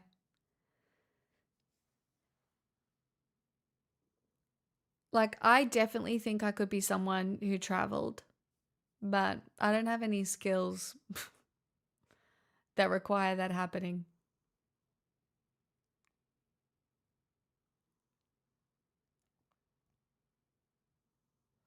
I probably need to eat something too, but I don't want to move and wake my dog, who seems very happy. Oh my God, that sounds so pretty, Nate. Like, I love being in a plane. I love it. What do you mean? I'm so cool and mysterious and in a plane in the sky. I have no problems because I'm on a plane and I'm either going somewhere or I'm returning home. Both of those things, giant wins.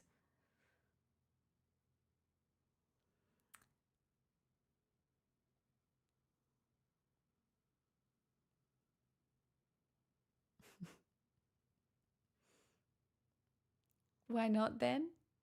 Because I can't afford it and I can't think of a job that wants my very unique set of skills.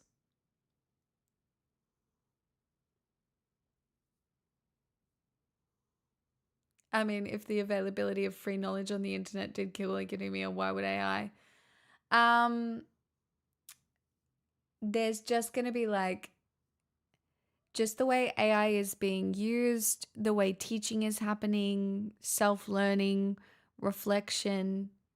Academia itself is already incredibly bureaucratic and difficult to navigate. And so I do think it can be kind of difficult for people. Safe flying, party hardy, have fun. You're very welcome.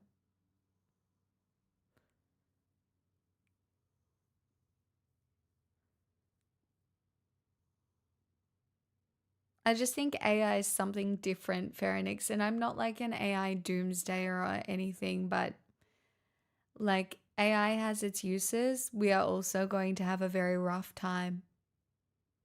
Chat, it has reached the hour of wine and cheese, which is a habit I have once again picked up because I don't know, I'm lacking personality or something. I'm having to go to professional development lectures on the use of AI in classrooms, and the lecturer is so behind I had trouble staying awake. Oh, God. See, bureaucracy. Like, you already know more about AI than like the bureaucratic, like,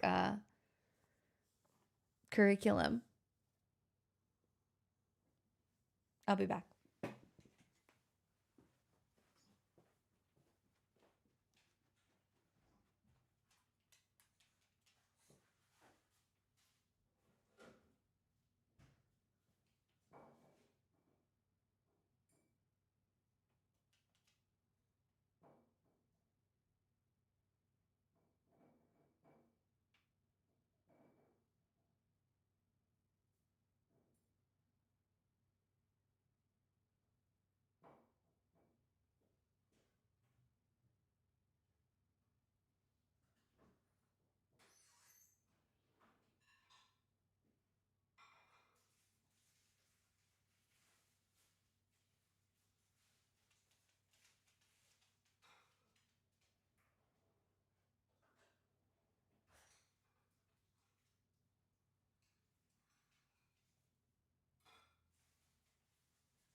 I'm unironically having issues with the wine again.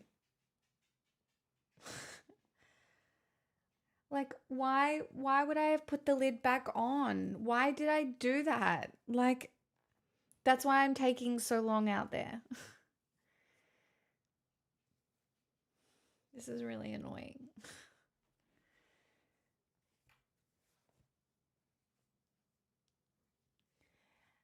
You probably should try her, especially because you know so much about it.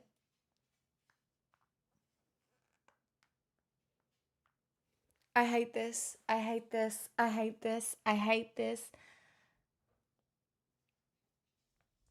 No, the rubber grippy pad doesn't do anything.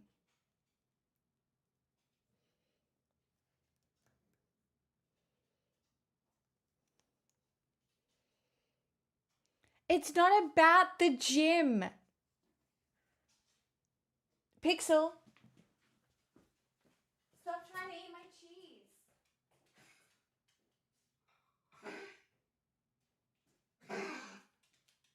Oh my god, dude, cough. Not her panic coughing when I was like, don't eat my cheese. Do you even bench? No.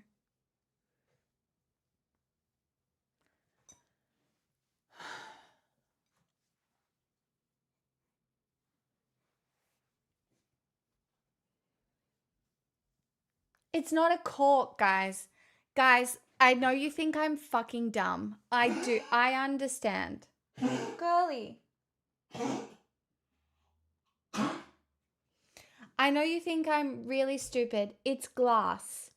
And it's like a suction thing.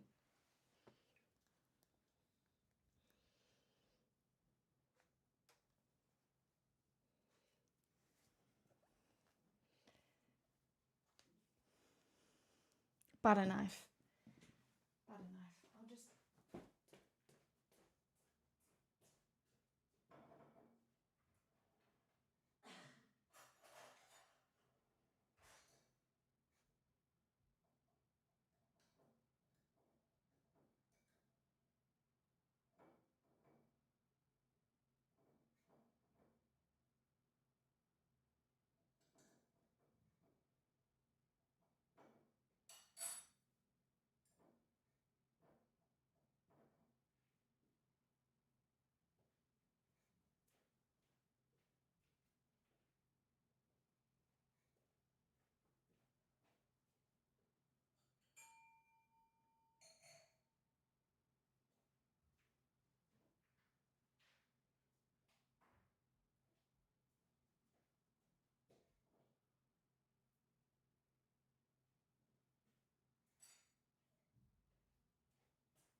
I still can't get into it. I actually have to sit down. Okay. Guys, it did a psst thing. Does that mean it's bad? Whatever. I only opened it yesterday. How bad can it be?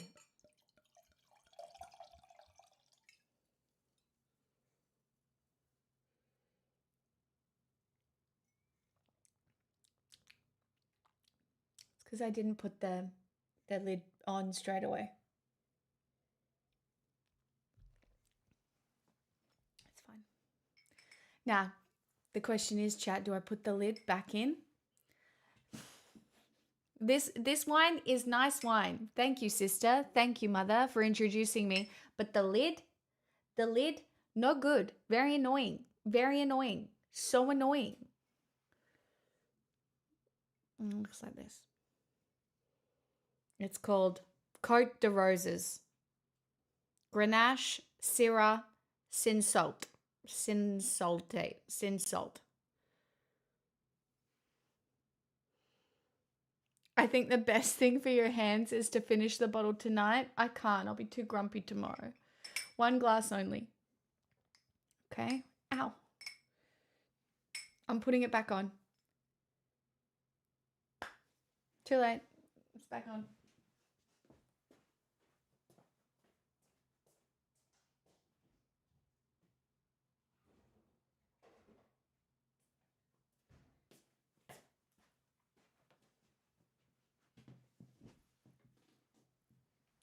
That's a tomorrow problem. Yeah, but I already have tomorrow problems, you know? I have problems every day. To another week of survival. This is the most white girl I've ever looked. I swear. It's tomorrow in 4 hours. I know.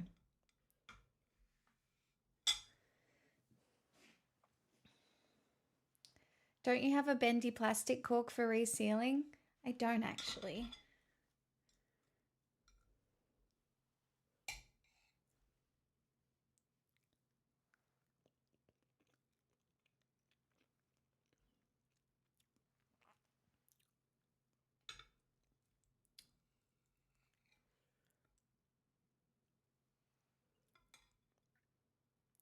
Would banning jazz cheer you up?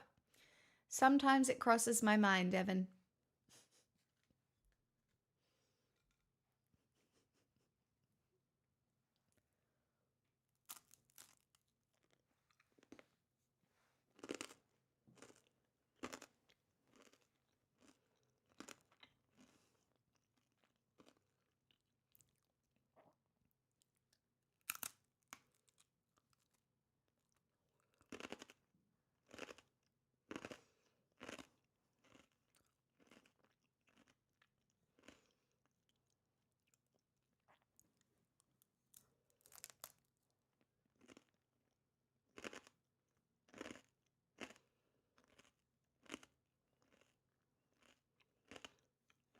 Girl dinner.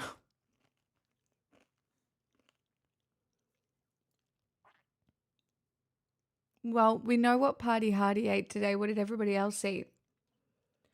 Party Hardy had a schnitzel and onion rings. So that's fun. I had eggs and noodles and an apple and the matcha.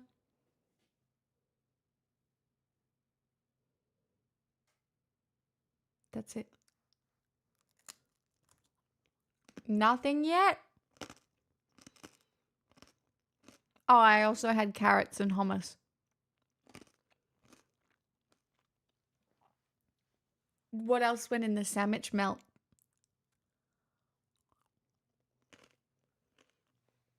Or was it just like a cheese sandwich?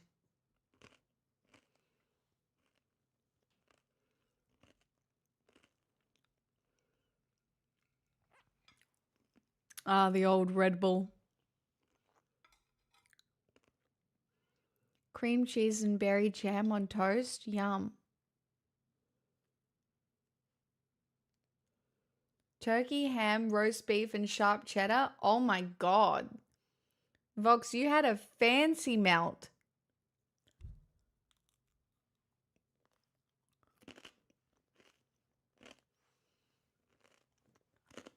By dynamite Korean chicken, do you just mean dynamite as in as it was really good, or is that a flavoring?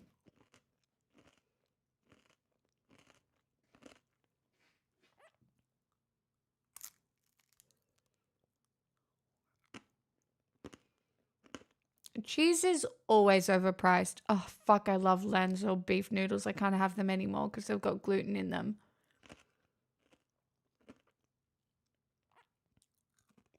Sometimes I contemplate going there, asking for the noodles, like the broth and the beef and stuff, without the noodles, and then coming home and putting vermicelli in there.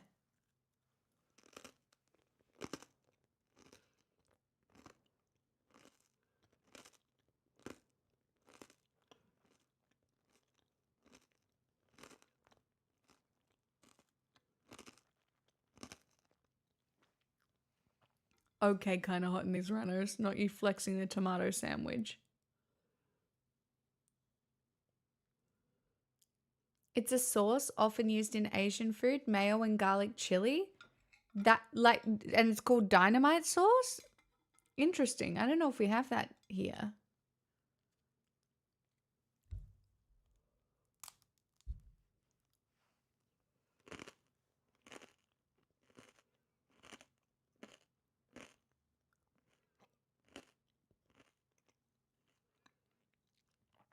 I have found ever since, like, I've been very good at avoiding gluten, cheese is like the closest I can get to having something that feels really satisfying, kind of, if that makes sense. It's kind of annoying.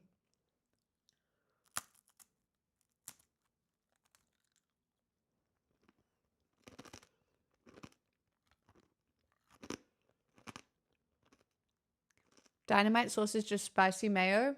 Interesting. Well, we definitely have a lot of spicy mayos here.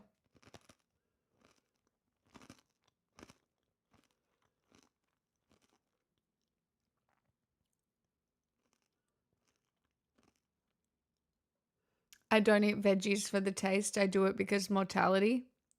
Yeah, I know. Same. I have pumpkin that I keep chopping up and putting in the oven.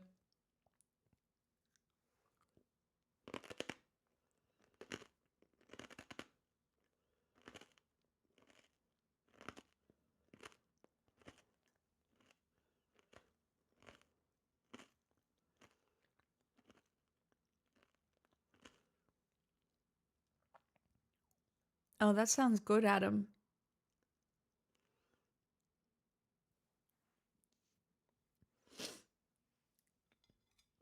Gluten-free bread mix. I could get around it, but you have a bread maker. Oh, no, I do like making bread. You don't need it.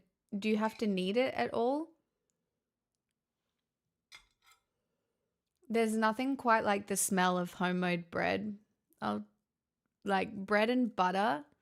Oh, delightful.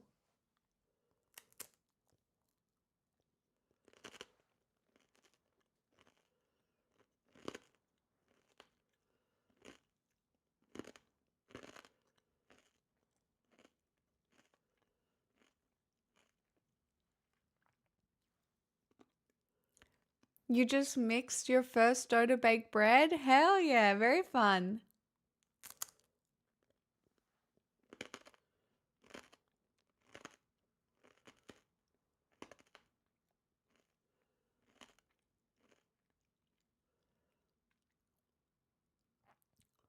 That's the most important thing with gluten-free bread. If you don't need it, it turns out weird. Well, that's a problem, considering my hands. Kneading is hard. And I don't have one of those, what do you call them? What are those stand mixers that everyone has? Yeah. What are they called though? Like a men. Yeah, well, way to rub it in. No, it's a KitchenAid. Mm.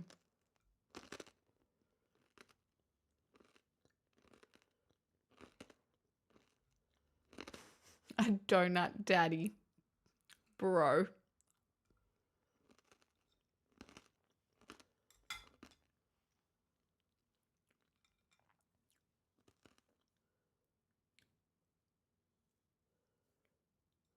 Do you know why I never really had any baking utensils?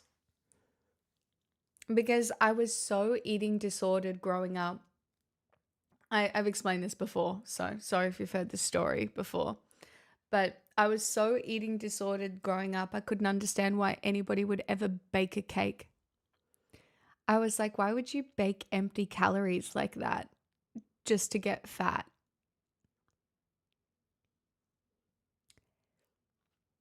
I'm not even kidding.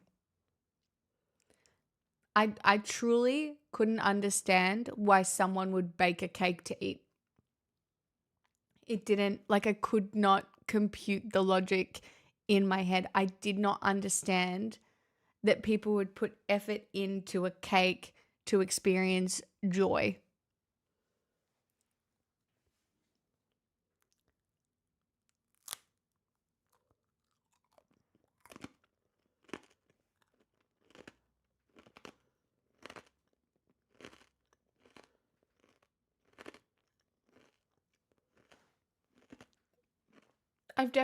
I've become different as I got older.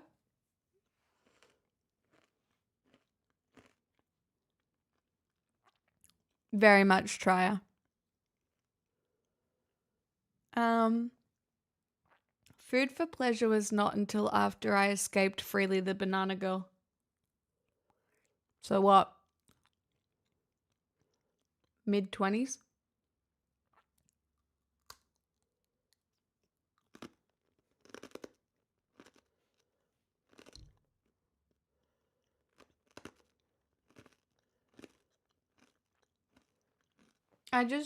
I would eat cake sometimes, but I just couldn't imagine putting the effort in. Now I enjoy spending the time cooking and doing stuff like that more than I did. Like I'll put the effort in to make a nice drink or cook a meal.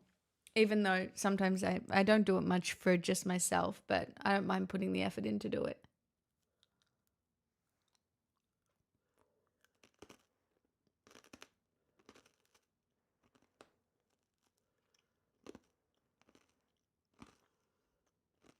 What, Blue?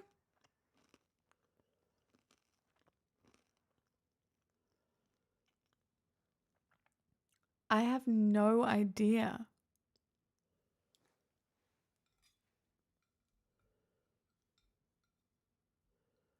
That's why I cook my own dinner after coming back from work.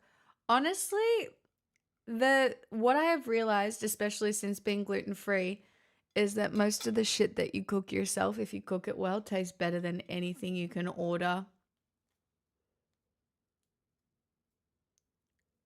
That's the worst part. Like everything I cook always tastes better than the ordered version. Like ordered food most of the time is so much more disappointing than something I would cook myself.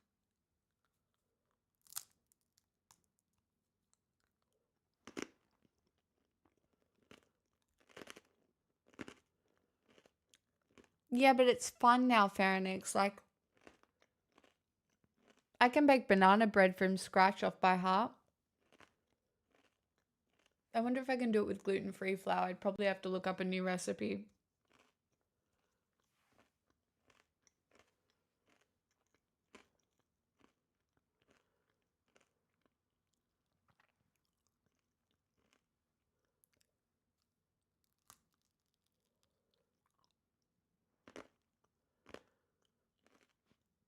Like, there's a really nice gluten-free apple mixture that you can get from the apple cake mixture that you can get from the supermarket. I like cooking that.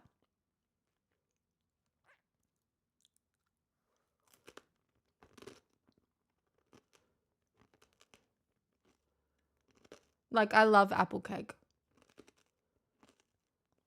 Apple cake, orange cake, lemon cake, strawberry cake.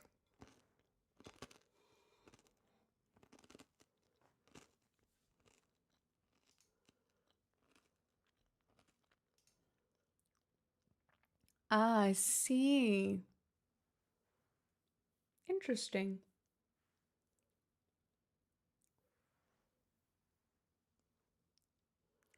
Oh, yeah. Yeah, pan-fried dumplings like from scratch. Eh, anything that's too fiddly with my hands, I can't do. Like anything that's too fiddly, it gets too painful. Um, so yeah, that's not really possible for me. That's not something I could do. I couldn't make like a whole bunch of dumplings.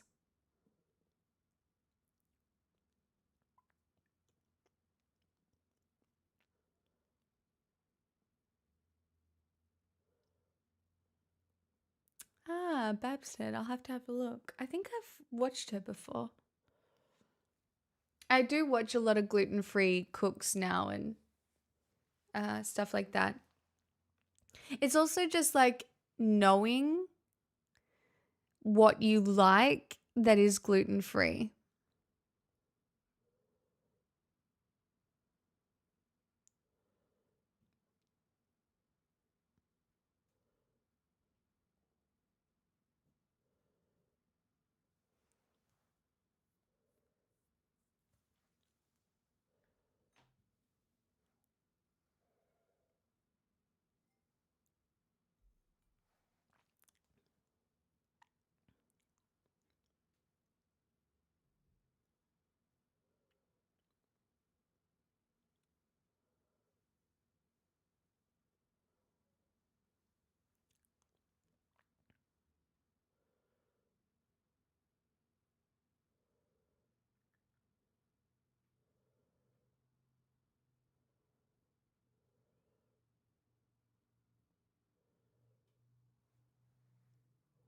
Yeah, my friend made a whole bunch of dumplings once and he gave us like 20 each.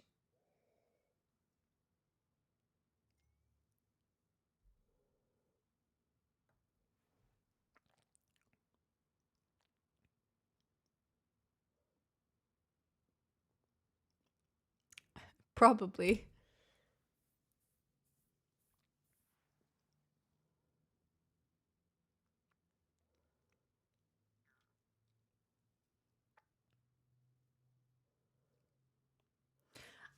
It's really interesting how common celiac disease has become.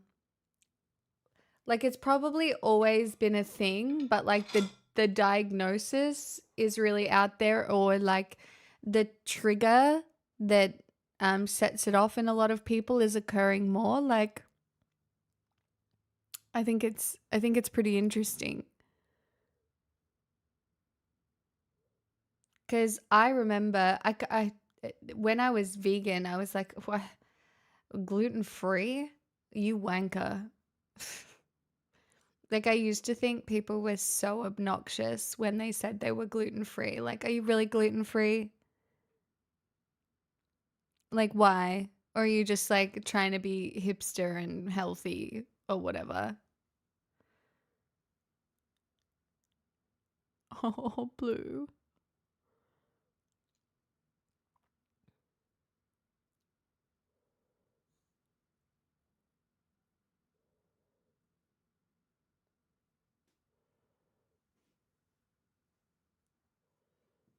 Yeah, that's true. Oh, Zayon, why? I don't know, because I was a fucking loser.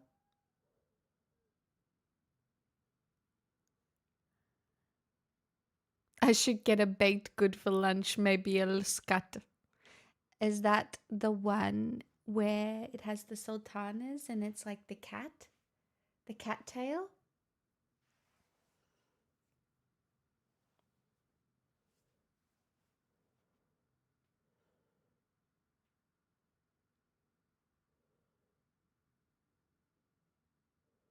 Yeah, the saffron buns. Oh my god, I'm so educated, you guys. I'm so smart. I'm so smart. I knew all about a Swedish pastry. That's right. I'm so cool and so smart. I refuse to cover the news this evening, so I am just like riffing for the rest of stream. But I'm so smart.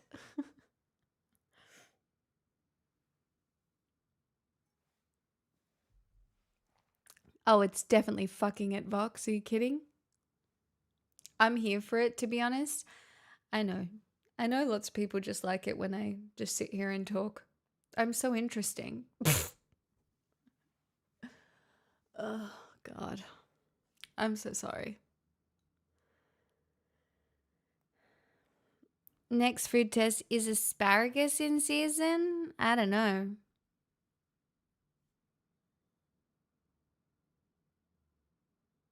Oh, the fucking licorice test. All I know about asparagus is that when I was in Germany, I had white asparagus, and that was fucking delicious. And it's not often you get white asparagus here.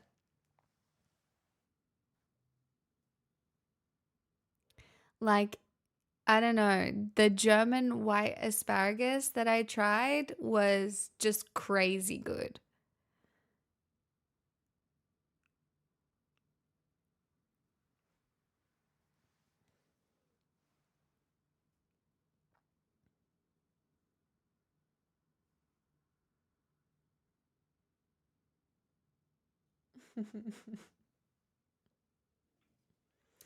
Asparagus can be so good or so bad.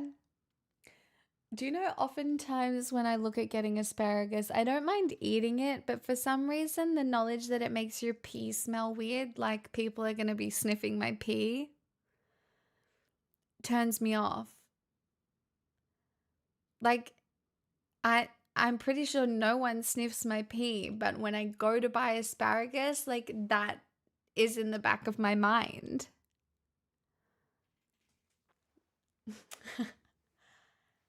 What can I say? It just occurs to me, you know? This bitch, no issue eating a sardine.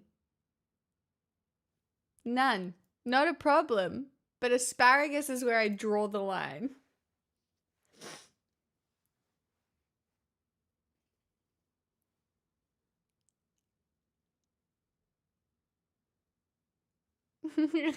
Try it. That and red cabbage dyeing things. Yeah, beetroot. Beetroot will scare the shit out of you too. What do you mean? Why? What? Huh? Yeah, beetroot. Oh, yeah, no, no, no. The beetroot situation is crazy.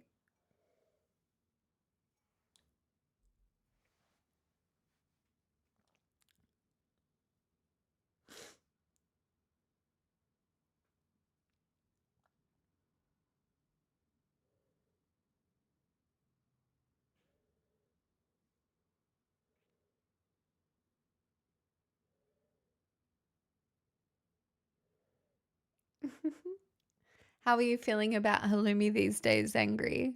Still, do you know what I am looking forward to in the Australian summer? Watermelon and halloumi. I love watermelon and halloumi together. Like you cook the halloumi and then you put it on a piece of watermelon, and for some reason, the flavors just go together so well. Still one of the best cheeses, top tier food. Good to know.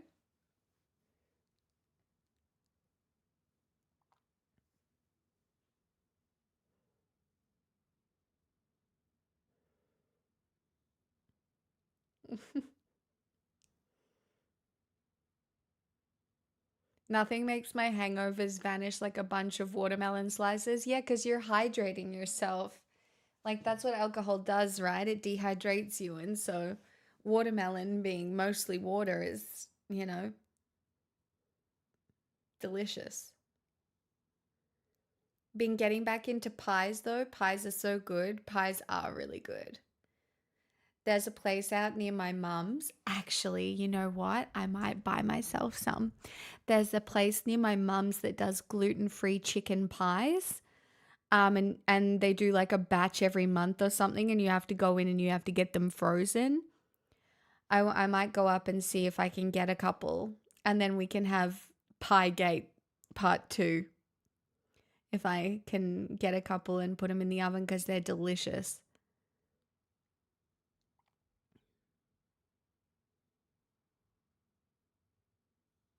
Oh no? What? I'm just trying to make $5. I don't even like pie. But I suppose I'll eat pie on stream just for the meme so I can make $5.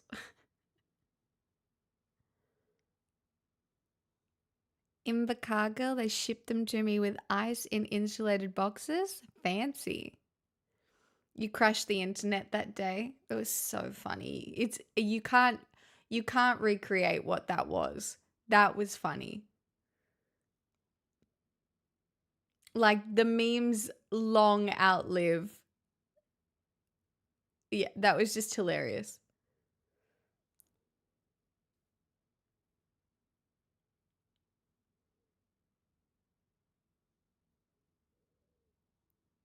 It's so good when everyone's in on a joke, and it's like it's I don't know.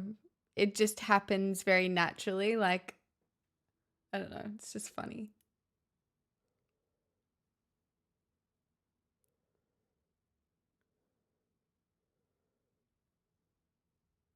Yeah, Khaled, watermelon is nice in a salad like that.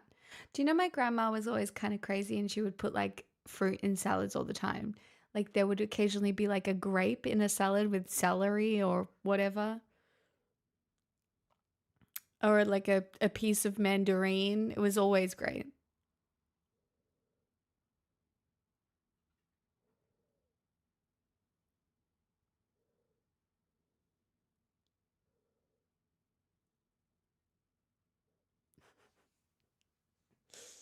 Angry.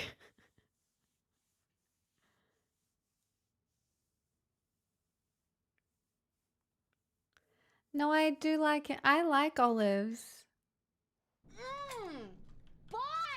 Tasty Velociraptor gifted a tier 1 sub to Asparagus Daiquiri. They have given 1757 gift subs in the channel.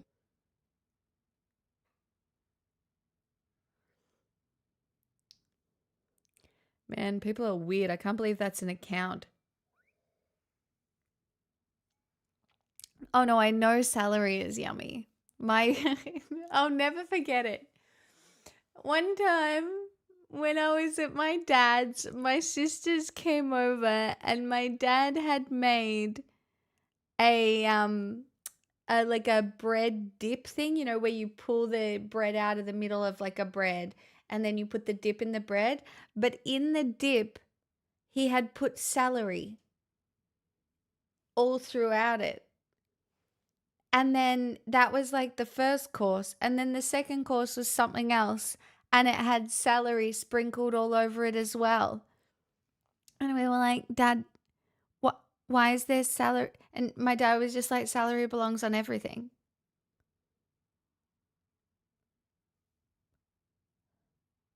And I don't know if he was doing it to fuck with us, but it was so funny. It was so funny because like this man was convinced that celery belonged on everything. Hey, Viz.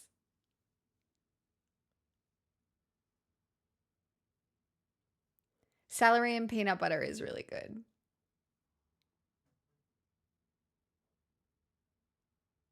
Tasty, thanks for the gifted sub. What do you mean? Asparagus Daiquiri is a crazy username.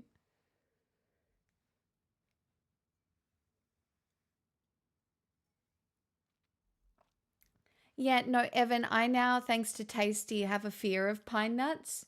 So one of my favorite... Okay, Twitch. Lol. Anyway, hype. One of my favorite salads is like a pasta salad that has... Well, it would now have to be gluten-free pasta. Hey! House deposit. So Mama, Choo thank you choo. for the 96 months. Yeah, get on board. Get on board. Is like pasta and sun-dried tomatoes and baby spinach and pine nuts and feta cheese and olive oil, and it's really, really yummy. And then Tasty informed me that sometimes when you eat pine nuts, your mouth can taste like metal for I don't even know how long. Chat, not all the OG mods in here at once. That's crazy.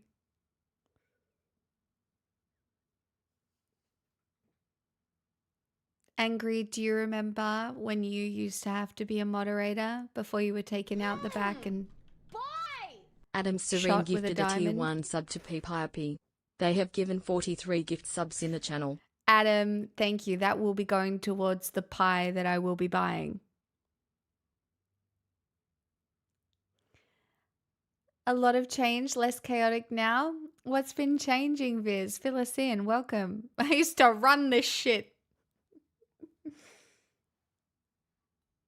Unmod Marmac and I can deal with them. Nah, I'm keeping... I realized my mistake. Now I just, you know, forever trapping people.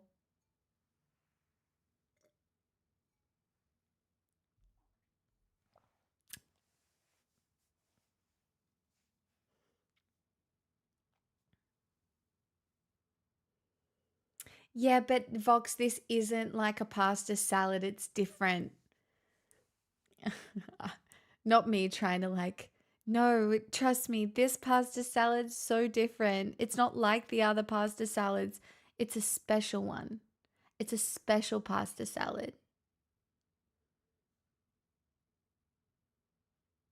I live in a different town and have a slightly, completely different job. Damn, look at you. All right.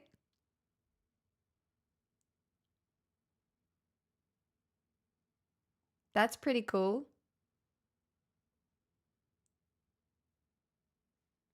Yeah, I know. I just did a pick me pasta situation, which is crazy.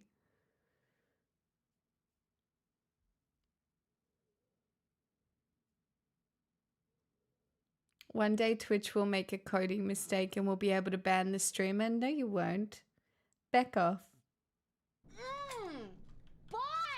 Tasty Velociraptor gifted a tier 1 sub to Pasta Salad Stop, that's Podcast. so funny. They have given 1758 gift subs in the channel.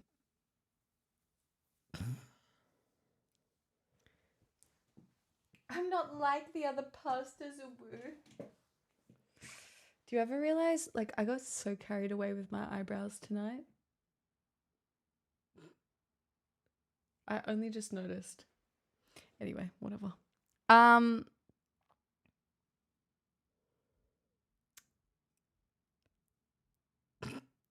Tasty. I felt it needed that.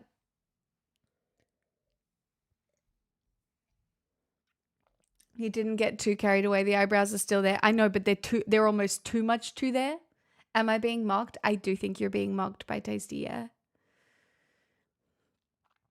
Anyway, so chat, as we reach the last minute of this totally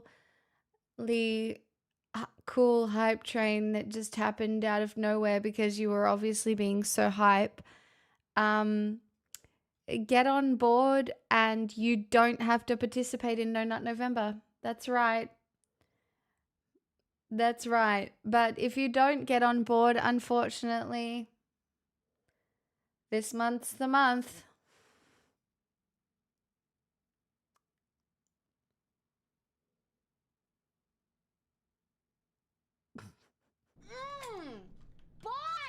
Wallach gifted a tier 1 sub to pass to _girl. They have given 1024 gift subs in the channel. Saved. Well, thanks for gifting Pasta Girl and G-Tab. Thanks for the 100 bits. I'm very grateful.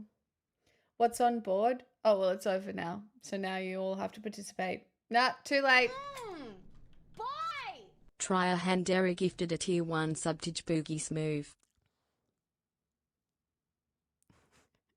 Too late.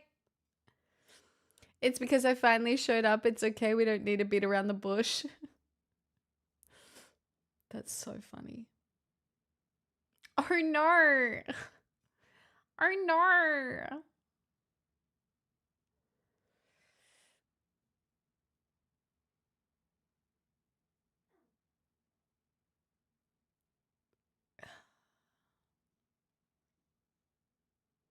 No one ever gifts me a sub in this channel. It's because you already have one. You don't need a sub.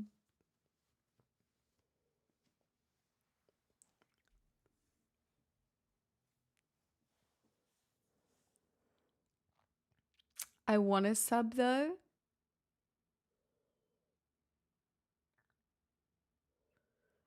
But, well, I don't know how to help you. Chat, it's Monday. Get out of here.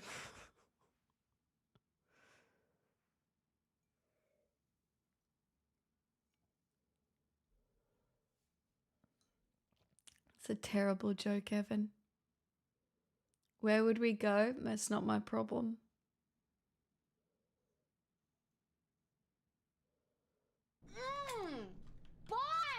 Captain Farmers gifted a tier 1 sub to The Angry Lady. They have given 1696 gift subs in the channel. That's so funny.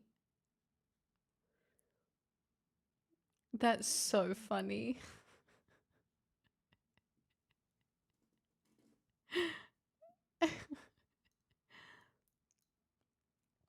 Not the angry lady.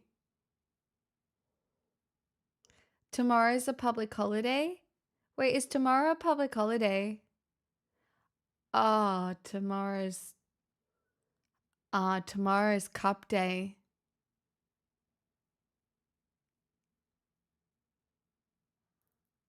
Ah.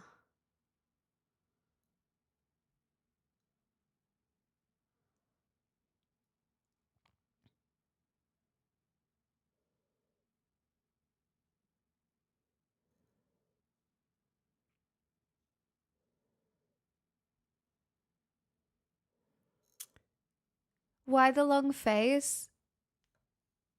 I have some hot takes. Um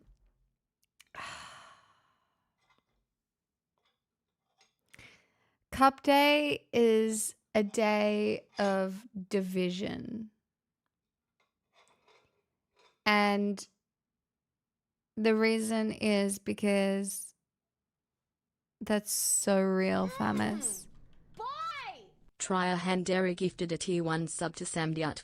They have given It 2,740 gift subs in the gives channel. District 1 going to the horse races, but also like the bogans attempting to have a good time. But my biggest problem is like horse racing is obviously an issue, right?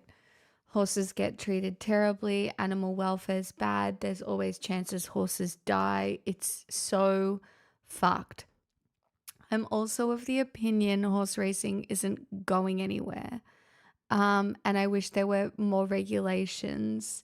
I don't think we can ban it. But I also really hate problem gambling. Now, I'm a hypocrite here because I gamble occasionally.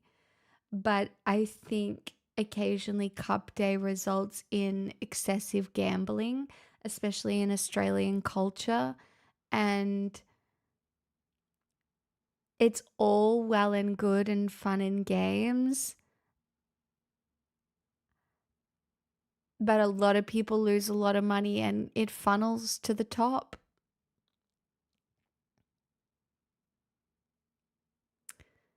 It funnels to the top, and it is I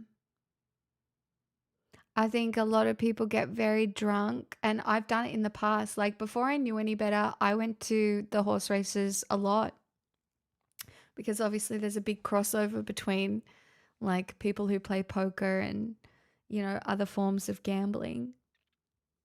Now the only times I gamble are with my mother at the roulette table on the very odd occasion that we do that. But like, exactly, Dawn Razor. It is a fentanyl crisis, and I'm just so worried that because cost of living is so bad, gambling is really appealing. Like, gambling was so appealing to me as a child because I was like, how else am I ever going to make enough money to escape fucking capitalism? And if I was thinking that way as a child, there are obviously other people who think that they can beat it. And the reality is, most of the time you can't. Occasionally you're going to have a really good win. And, you know, it'll be super fun and you'll feel like the universe is in your favor and it'll feel really good. And that rush will have you going back and doing it again. But the reality is, over a period of time, most people just lose. And they don't just lose money, they lose their sanity. They can lose their relationships, their houses. Gambling in Australian culture is fucked.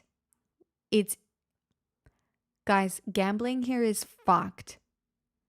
Like, it's just normal to be sports betting with your mates most of the time. It's really, really, really fucked here. And it's hard for me to talk about because obviously I was friends with people who were the people who beat the game gambling. So I do know that there are exceptions to this rule, but I need to tell you that it's most likely not you. It certainly wasn't me. I was never that good. Oh my darling. I was never that good, and even I had the occasional win and was better than most, but like I was never that good.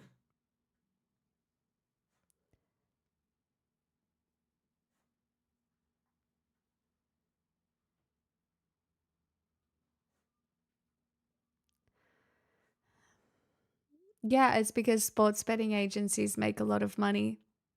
Do you know most of the like money in like Australian gaming is very closely connected to sports betting as well? Like between kick and stake and other sports betting casinos that run out of here. It's all very, very intertwined.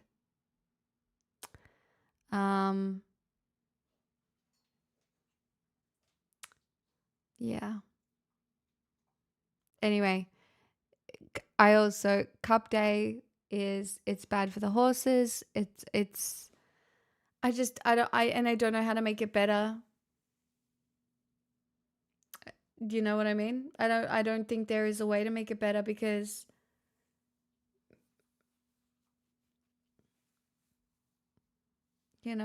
culturally in Australia, like a day out at the races is seen as like peak, like it's a nice luxury, but also semi-accessible.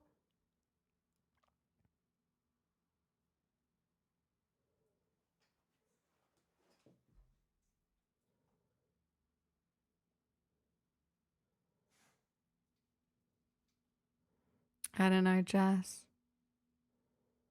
Same in the UK with the Grand National. Yeah, makes sense, Sam. Like, my mum will go to the races and stuff like that. And I have friends that go. And it's like, I don't know. I don't begrudge my mum because like my mum grew up riding horses and being around the trots, and it's been a huge part of her whole life. I don't know. I have such an interesting, like, personally, morally, I don't go, but I don't know. People just enjoy a reason to get dressed up, and it's so weird. My politics have gotten to this really interesting point where no one pays attention to the big issues. People pick these sideline issues that are just less of the problem.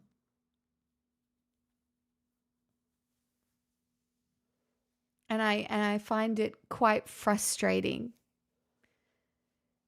Rather than like I'm not gonna critique it because I just don't think it's a bigger I critique stuff that is a way bigger deal on a daily basis. Yeah, Shadow. It's not going anywhere. There's no point expecting anything else. Like, obviously, like human and horse husbandry is not going anywhere.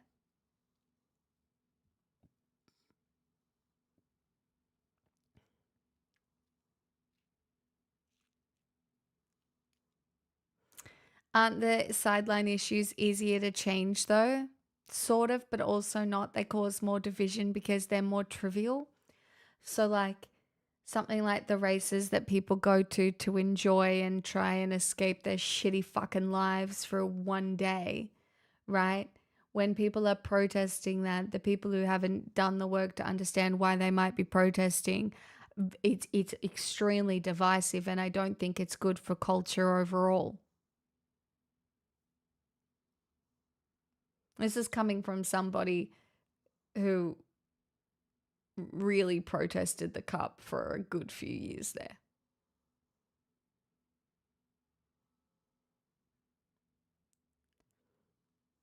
I don't know.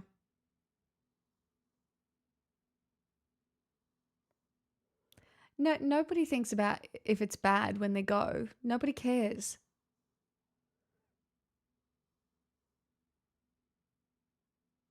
It's exciting to watch, jockeys work hard. There's so much money involved. It's basically like the F1. Maybe slightly less, but you know what I mean? It's honestly why I quite like F1. Because, well, at least no animals are getting exploited.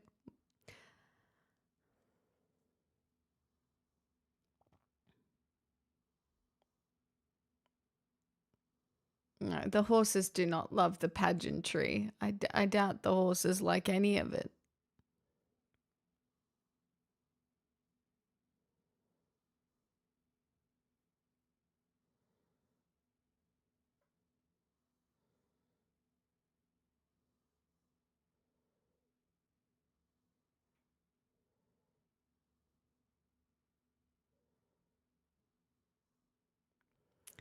Yeah, it's because I once you get to that point, Vox, you're looking for an easy way out.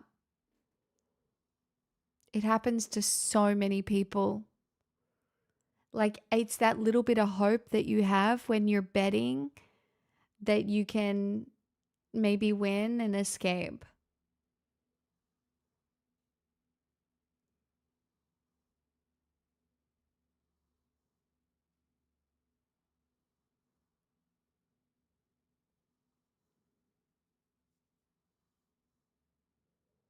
It's the same reason people go and put their paychecks into the pokies. Because, like, their paycheck is not enough. And for some reason, it makes sense to risk it trying to make more or win big.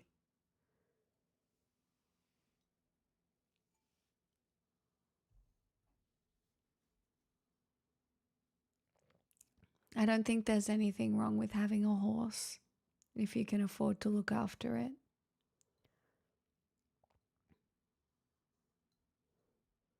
Chat, I don't know. I'm in this weird place of like policing morality where it matters and where it doesn't. Because what we're doing right now isn't working. It's not. And so I sit here and I think about it and I go back and forth and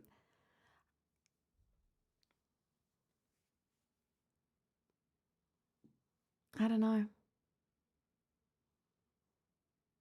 I just, my philosophical and political beliefs at this moment are quite malleable. Not to the point where I'm ever going to be like a bigot or anything like that. But the approaches we take in order to build bridges for me right now are specifically malleable. I mean, Biden's, that would be great. Come in, friend, welcome, have a seat, it only gets worse. It's so funny how being a progressive, that is kind of how it goes.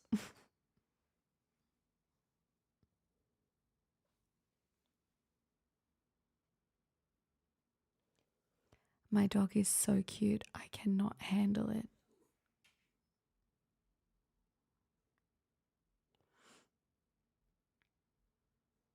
Yeah, you're progressive and then you discover reality. No, I'm still a progressive. It's just the approaches. I'm doing as much reading as I can again. Not today. I didn't do any today. So technically it's a lie. But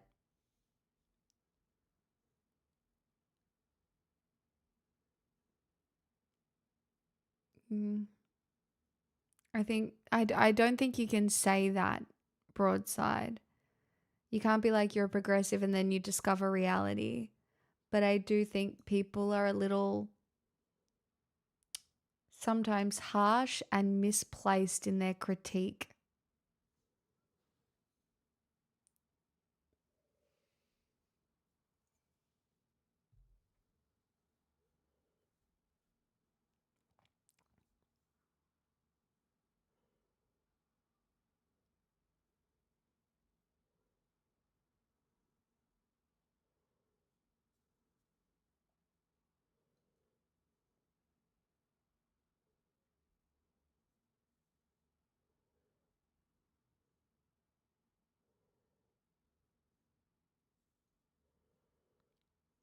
I hope what I'm saying makes sense and doesn't give me discovering reality or grifting. I'm pretty sure this is fairly in line with mostly how I've approached things over the course of some time.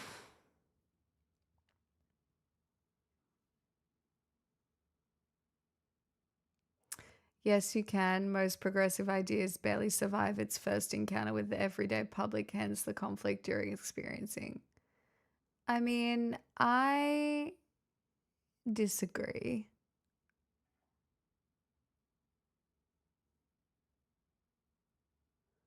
This is some fasc adjacent doomer shit. Well, fuck off then.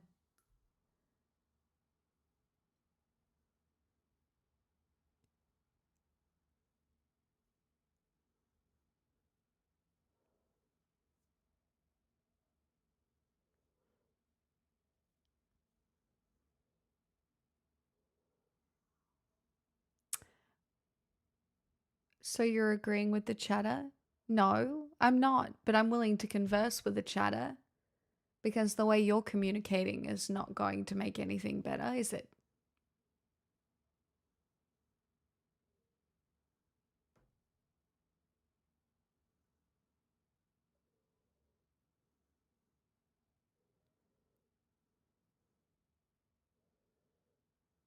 As a proud doomer, I take offense. Yes, there's a range of opinions in here. I think it's more that progressives can tend to fall into gatekeeping to avoid letting in wreckers, but we need to be willing to meet people where they are to help them change. Fradley, that's such a crazy take. I, for one, have never engaged in such behavior.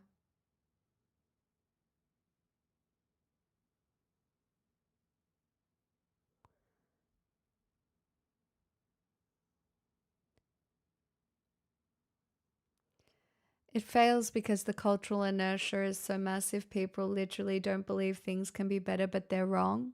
Yeah, I just think the energy is in the wrong spot a lot of the time.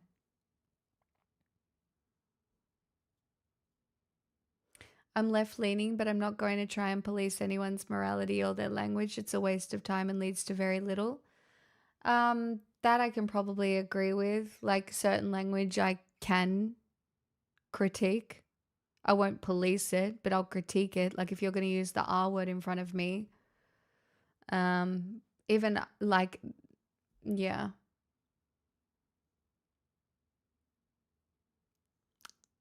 Harvested, thank you for subscribing. We're stuck here forever. Unfortunately, Sorry about the ads. I don't run them. it's the end of the I think road it's for easy to get anybody who's overwhelmed already when you found start themselves trying in to here. connect the problems we need to overcome. A lot of it isn't spoken about nearly enough. I mean, I agree with that. I just think it's pretty complicated. I don't think you can take having conversations with people in chat who have varying progressive left beliefs. Whatever. I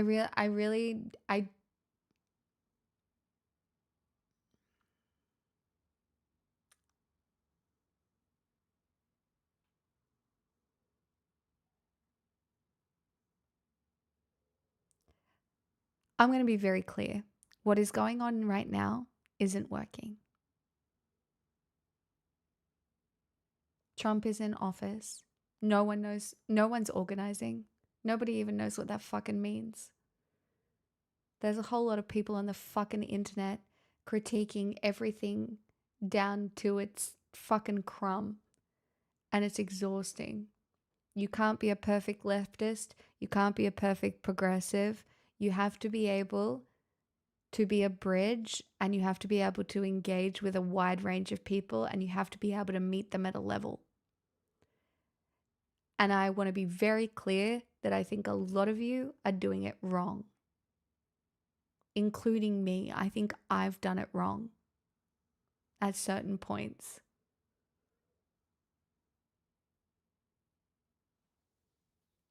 And I find it extremely frustrating.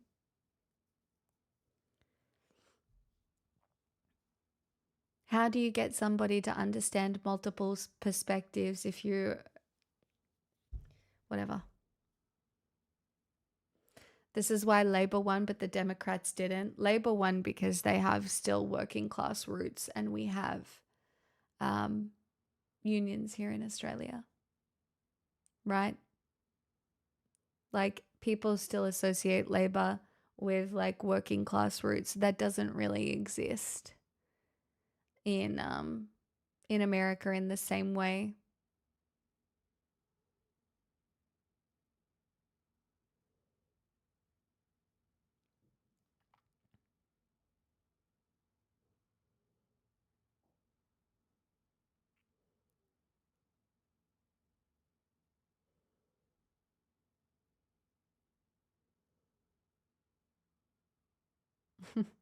Yes, CMDR, I know.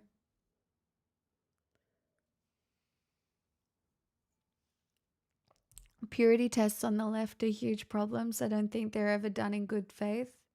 everyone wants to be the smartest, most correct person in the conversation, and the whole thing just dies. Also, you can't please everyone. There's a level of intersectionality that needs to exist, but then it gets to a point where the intersectionalities no longer intersect, and then all of a sudden two groups are at war within the left. It's extremely frustrating. And like, as someone who has watched it happen over and over again, we have to do something else. It has to be something else. Like, watching Vanilla get cancelled by her own community for something Cutie said is insane. It is insane. And like, I exist somewhere in the spectrum between Cutie and Vanilla.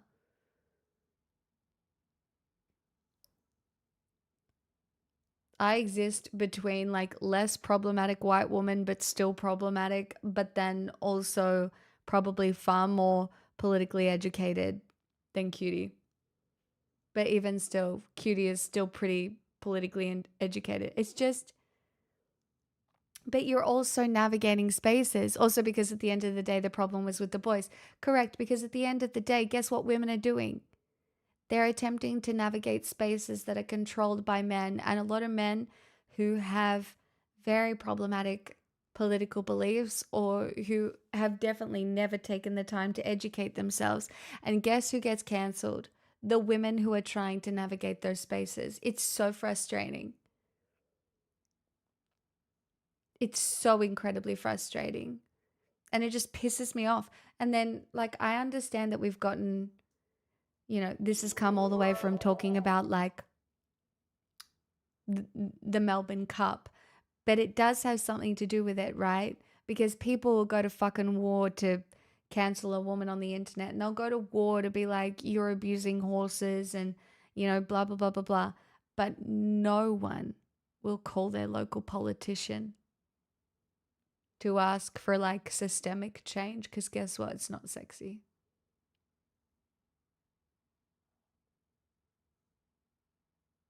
And it's just not, it's not sexy.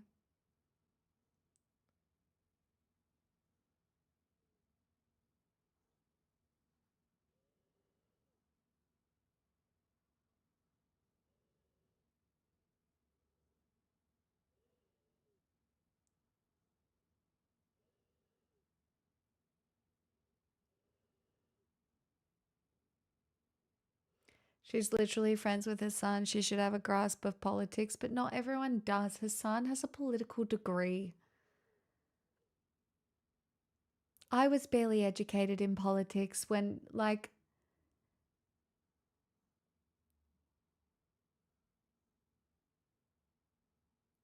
I don't know, the internet is really, really fucking cruel to people on any stage of their learning. I'm really lucky that the internet wasn't meaner to me when I was learning. I learned in front of you all for a lot of it.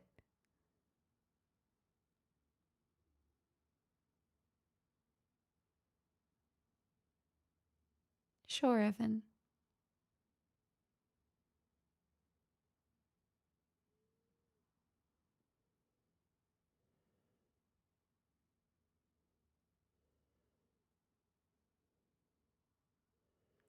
Yeah, Guppy, because I don't, yeah, gambling, sports bet, all of these companies have a chokehold on Australia and the government. You weren't political in the early days? No. I mean, I was always somewhat political because I was vegan and then I was disabled. So that makes you kind of like political just from the fucking get go, and then you learn. But no, I was like fucking trad as shit. I thought a woman's role was to stand beside a man so he could live his best life. I unironically thought that. I was not out here living my own path. I was wanting to help a man live his. And I found heaps of meaning in that for a really long time. I was like, yes, I've achieved. I've fulfilled my duty. I'm living happily ever after.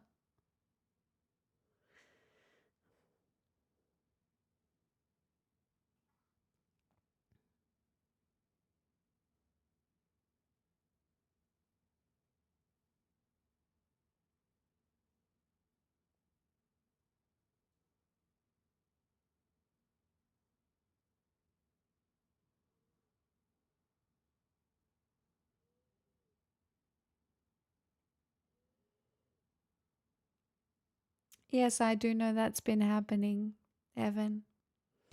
It is controversial. The reason I haven't covered it yet is because I'm waiting for the pushback. It's bad. People are very, very angry. I'm very happy that Victoria is the first state to have a treaty. But I am actually worried it is going to have a negative effect on politics in general. And I'm just working on my opinion about it because I don't know if you've been seeing the conversation around it, but it's rough.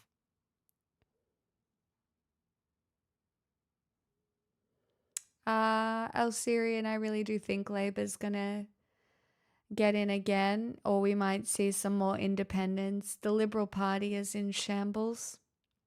We might see One Nation and the Nationals with a bit of a showing.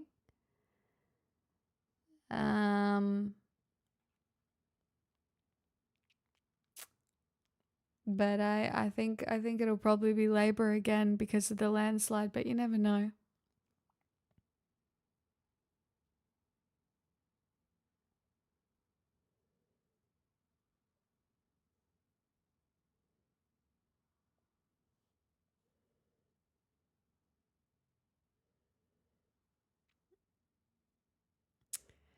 I don't know. She had a pretty rough trot coming in after Dan Andrews, and Dan Andrews' legacy, basically the media is of the opinion Dan Andrews created a communist government here in Victoria.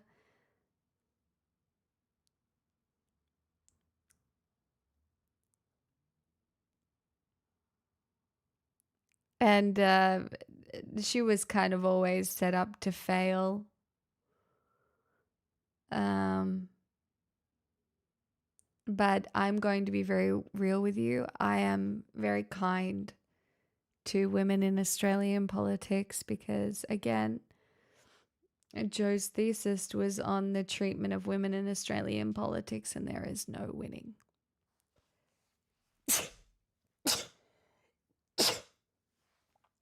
The misogyny that is baked in to it all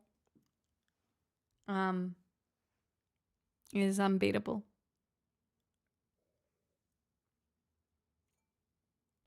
They still talk about it, Clint. They're still like Dan Andrews, communist Victoria. Like that's they go on and on and on and on and on and on and on and on and on. It's exhausting.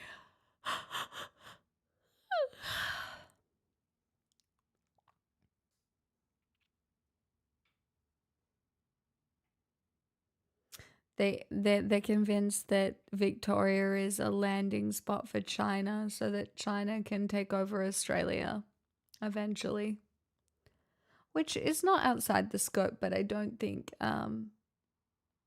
it's that nefarious. But they're literally like, yeah, Dan Andrews just set Melbourne up so that China can come in and start in Melbourne. I thought that was Sydney. It's probably everyone.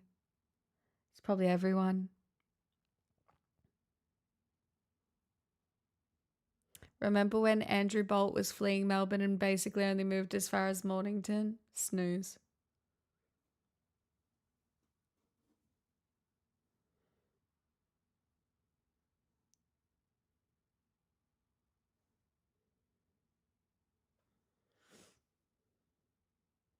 At this point, if China invaded, I'd be like, let them cook.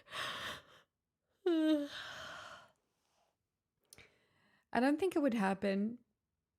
I think we'll just see changes over time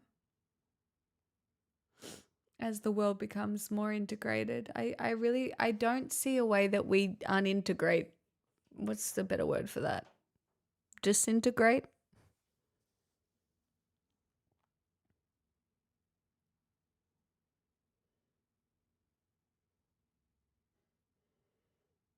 Yeah, but Matt Canavan is agreeing with Bill Gates because they're misreading Bill Gates's most recent article.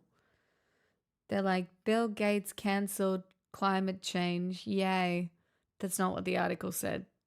Consciously uncouple. As the world, we are looking to consciously uncouple.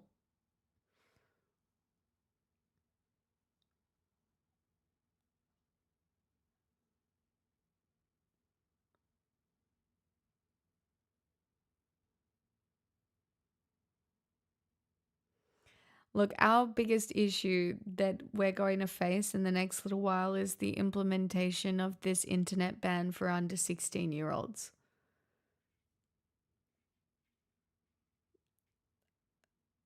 It's going to be bad.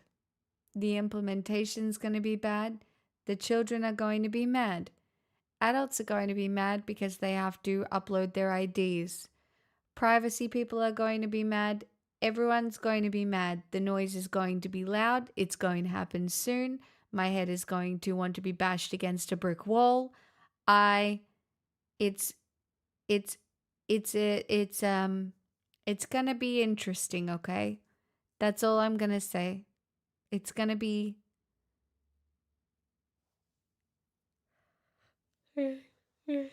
interesting. Might get the kids politically motivated. We'll see.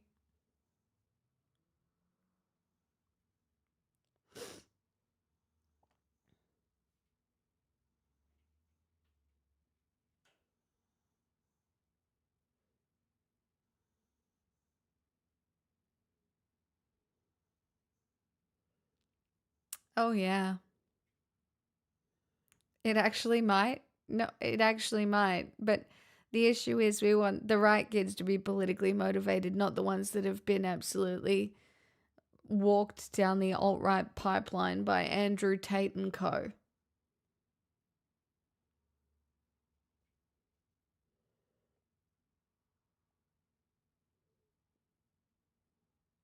Yeah, we'll see. That's the point I'm making, Guppy.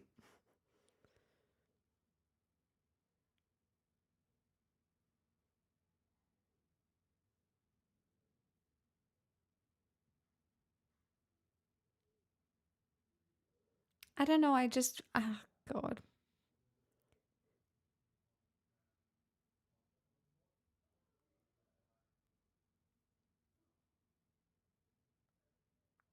It's Labour's bed, let them lie in it. Stupid policy. See, no wonder you. That's so inflammatory, Broadside. Do better at your communication. Truly.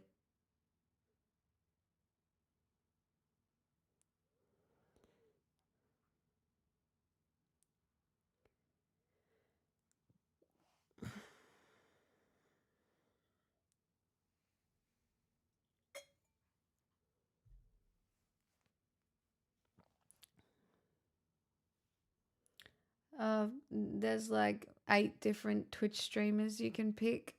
Darth.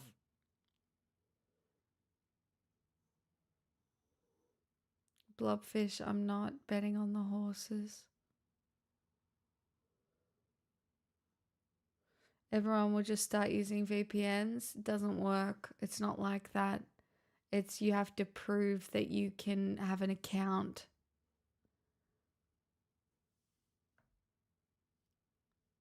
And what do you think that the Liberal government would have implemented, Broadside?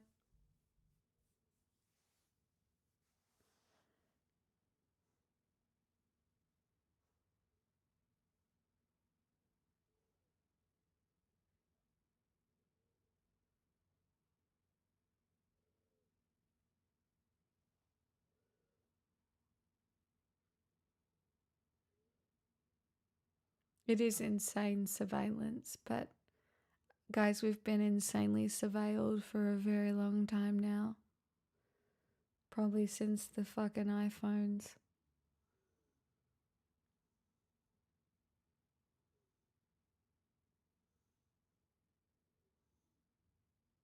Sometimes, Fox.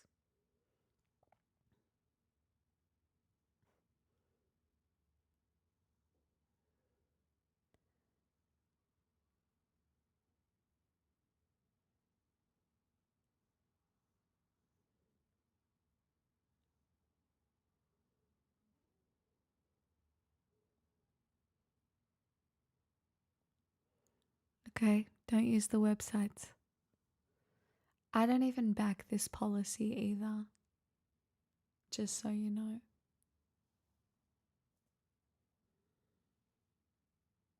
At all. It is a sledgehammer being used for an issue that requires some nuance. But the government tools that we have are fucking limited as fuck because we have a very fickle voting public who speaks like you do.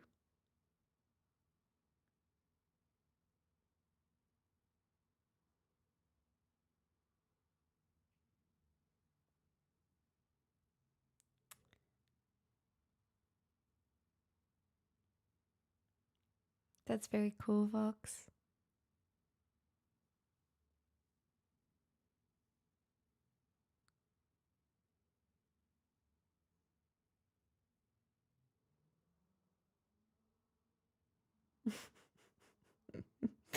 Broadside.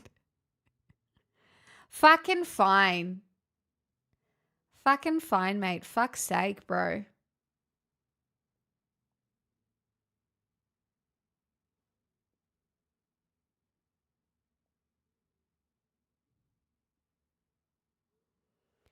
Syrian, again, that is a huge problem that we have as well.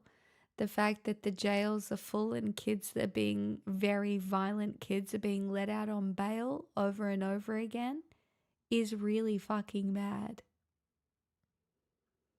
But again, we're not addressing the issue. The issue is these kids are not being brought into community. They're not being given. Are you ridiculously tired? No.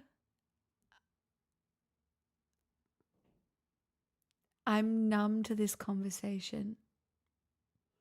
Do you know when I sit here talking about this stuff now, I just perceive myself getting cancelled? I really do. It's like, it's so inevitable. And I find it like frustrating. I have the most mild take and someone's like, you're a fascist doomer.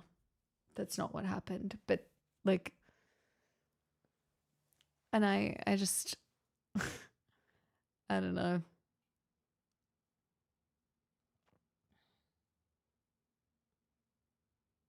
Sometimes I look at the conversation and I look at the productivity and I'm like, I'm not helping. My presence here does not help.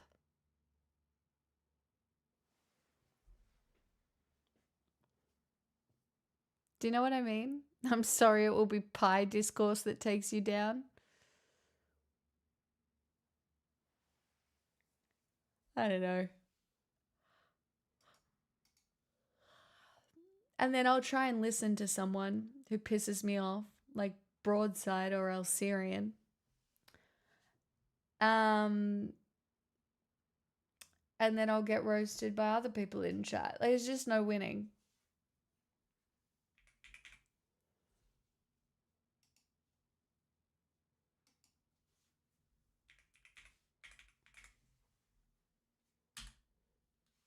Like, bitch, I'm doing my best to move the needle.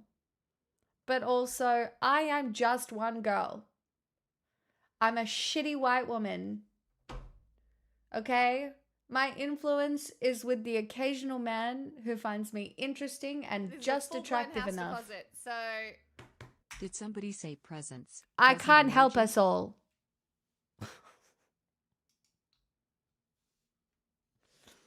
Speaking of, Ultimate D-Man, thank you for the 3 years. I appreciate your presence.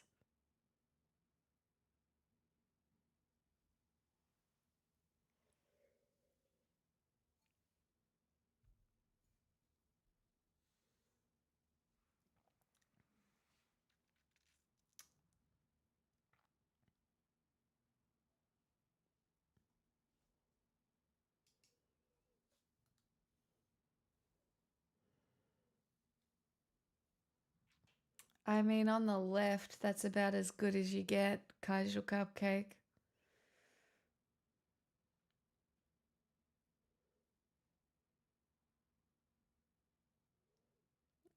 There's, I don't think, I think it's pretty hard to build your way up to good white woman.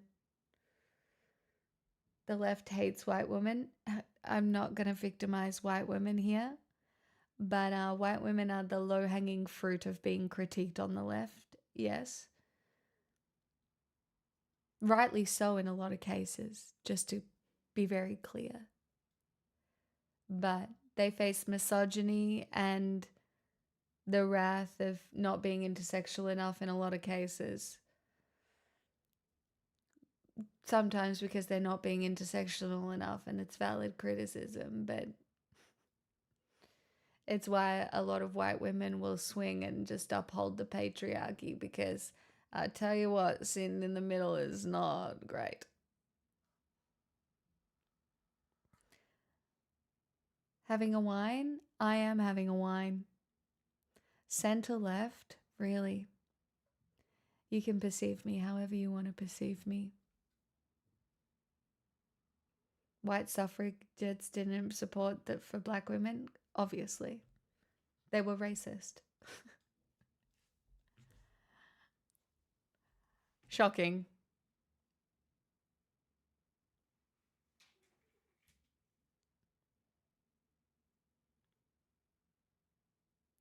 I have always tried to be a bridge.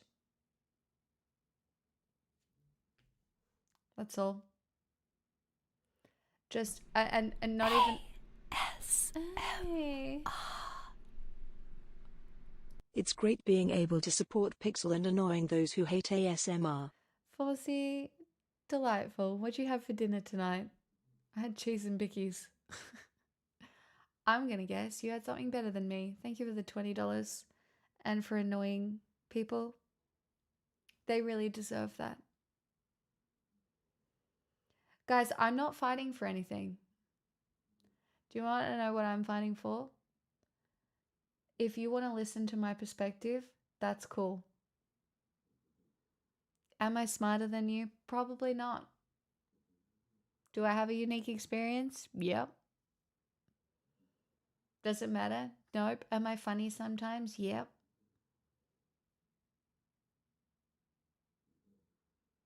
Am I good at conversation? Yep. Am I annoying? Yep. Do I hate you? Almost definitely. Will I still sing? Yep. Just a simple 48-hour cold smoked steak I cooked to medium rare with fries and béarnaise. Yeah, that tracks. Yep, just the simple 48-hour cold smoke.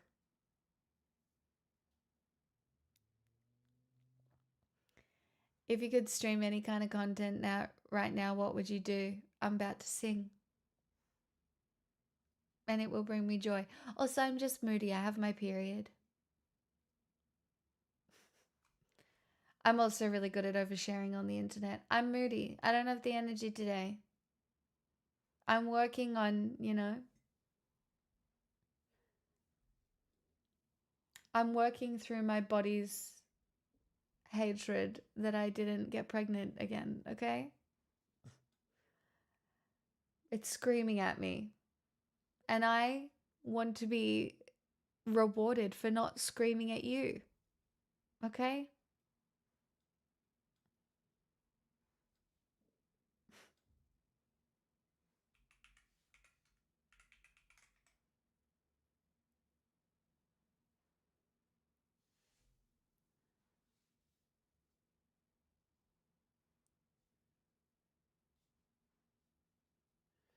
Oh, that sucks. I literally have no idea what that feels like. Yep.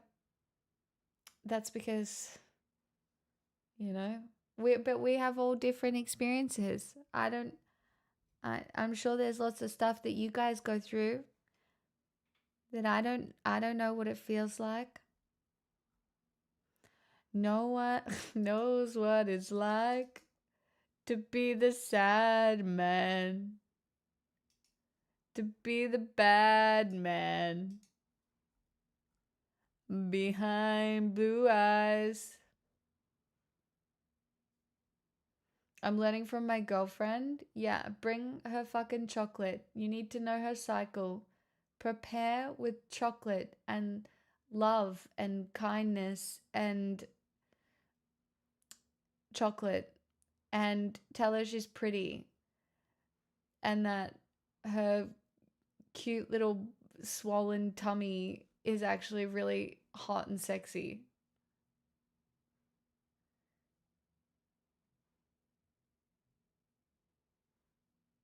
Beef stroganoff in bed. Got it.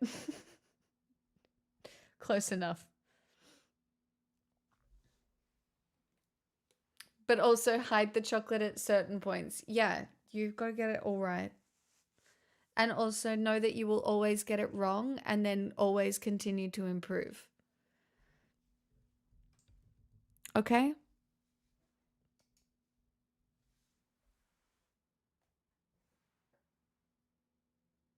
Song requests are open.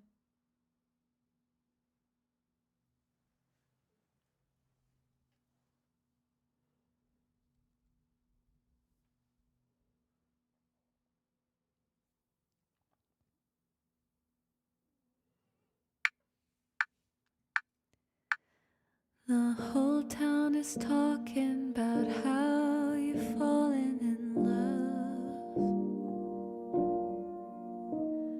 I read in the papers he's someone the girls dream about. Some kind of ruler on top of a kingdom. I'm just a jester, I'll never be him. Last night you called to me,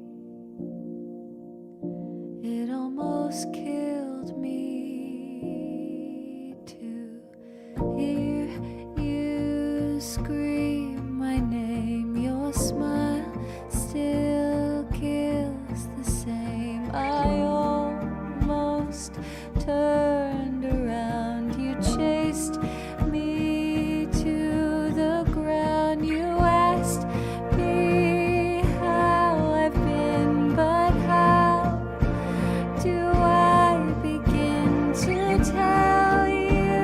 I should have chased you across every single state. I lay down my sword for fate, 'cause it's too little, way too late. I didn't need the reminders of things I've done wrong,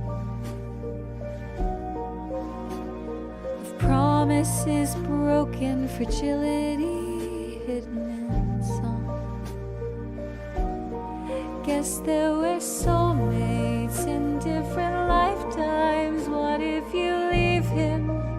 Throw me a lifeline, I know you're happy,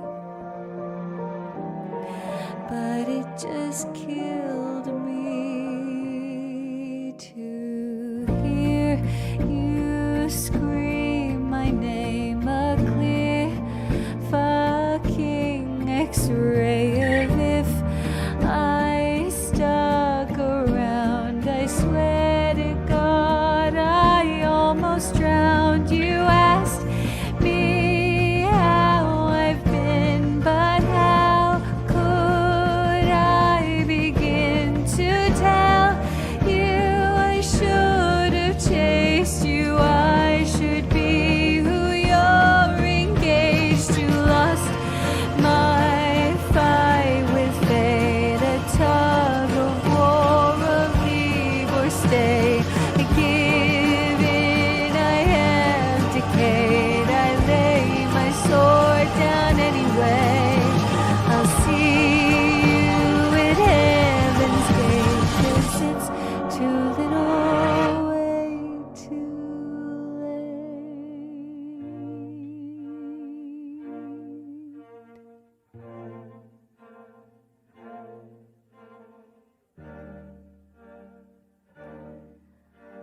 I'll toast outside your wedding day.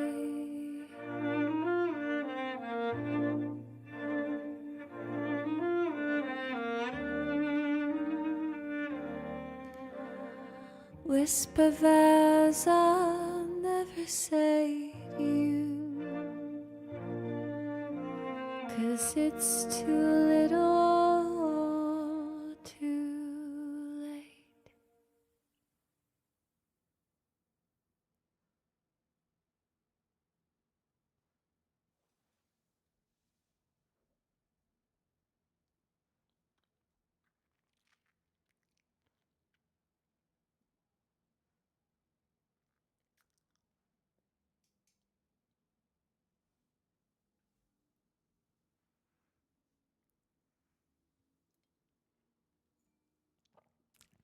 Thanks, chat.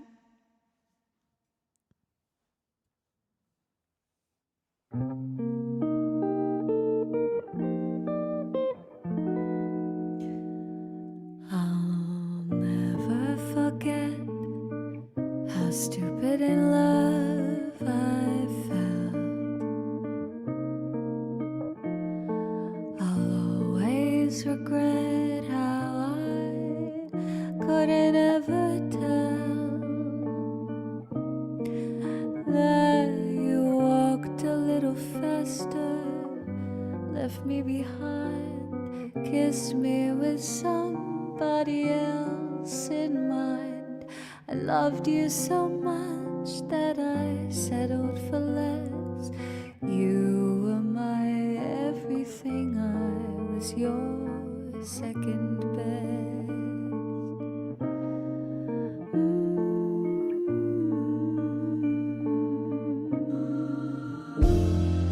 Lying awake, I'd watch as you dream at night. Nightingale singing half-hearted lullaby.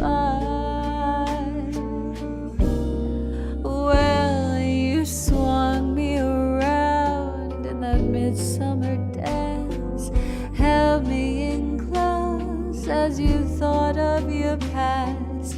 I love way too much, oh, this hurts to confess. You were my everything, I was your second best. You've given me nothing to miss. Honestly, life has been so much better since I spoke to you last. Why am I still wondering if I stand a chance, or if you'd have me back? Everyone warned me you were a bad idea. I never listened. Maybe I will next year, when I've walked a little further into my life, fallen in love and left you behind. But I'm still a little in love with this mess. So you were my everything, I'm just your second best.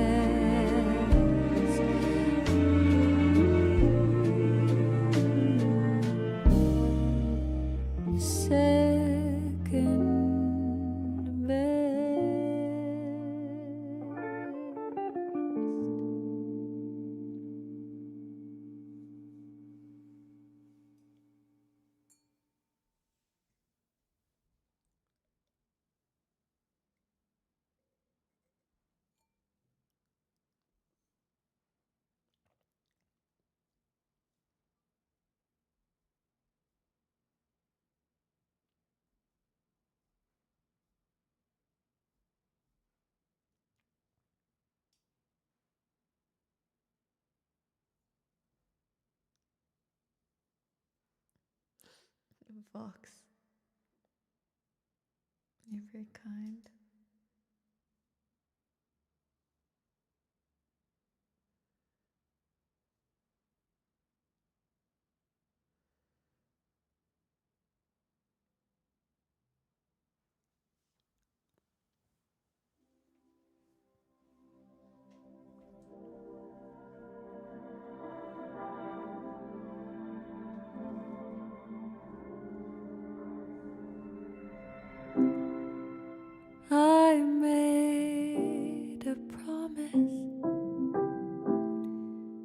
distance myself.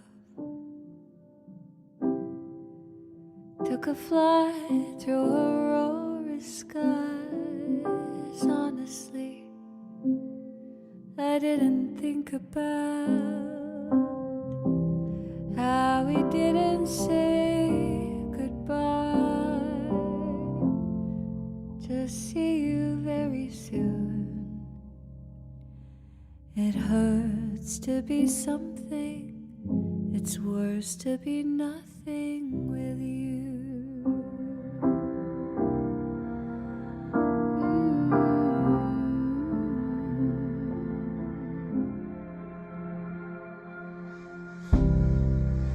So I didn't tell you for 16 long days, and I should get a cigarette for showing so much restraint. No matter how long I resist temptation, I will always lose. It hurts to be something, it's worse to be nothing with you. I've done the math, there's no solution, we'll never last. Why can't I let go of this?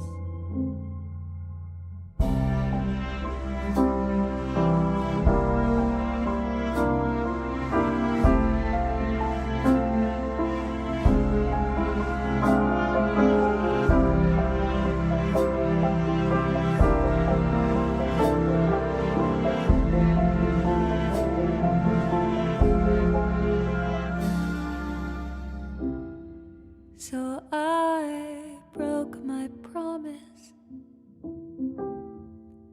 I called you last night. I shouldn't have, I wouldn't have if it weren't for the sight of a boy who looked just like you standing out on Melrose Avenue. It hurts to be something, it's worse to be nothing with you.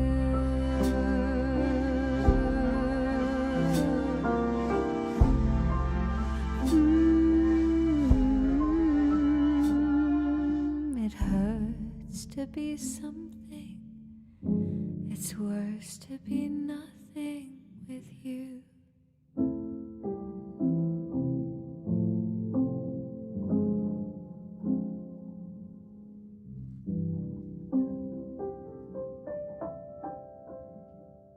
Welcome, Enjoy Faith. Thanks, chat.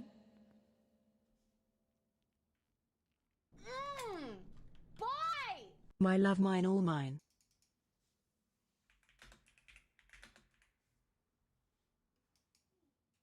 I would love to sing that one.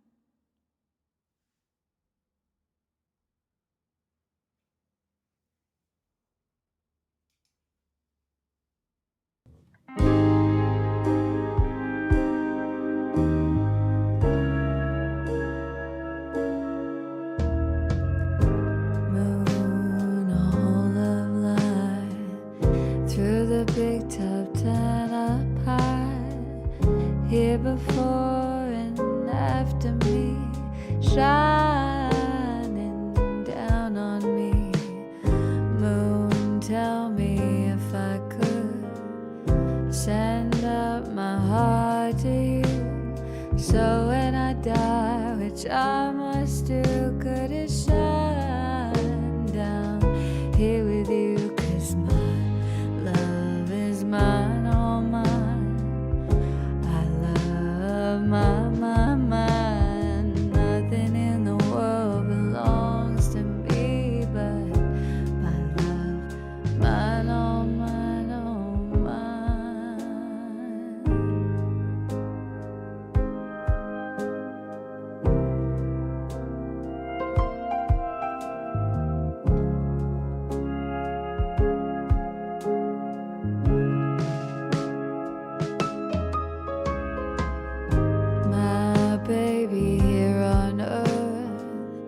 showed me what my heart was worth. So when it comes to be my turn, could you shine it down here for her? 'Cause my love is mine, all mine. I love mine. Nothing in the world belongs to me but my love, mine, all mine. Nothing in the world is mine for free but my love, mine, all mine, all mine.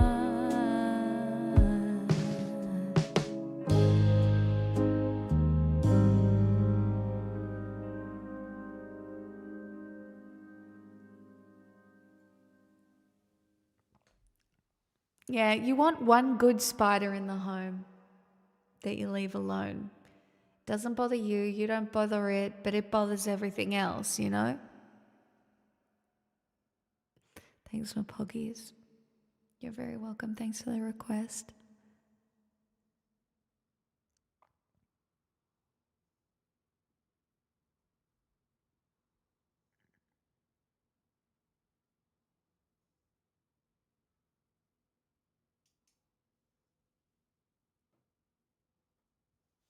Nah, everybody in Australia has one good spider. Trust. Thought I was done with this feeling. Really thought you could be him. Thought I was safe. You were the warmth that I needed, like a breeze in the evening. And then you changed, you're all the same. Yeah, there's too much to miss. You're the hug that had to end. Though I've tried to hold on, and if you knew me at all, you wouldn't try to keep me small. Who would do that to a friend, let alone the one you love?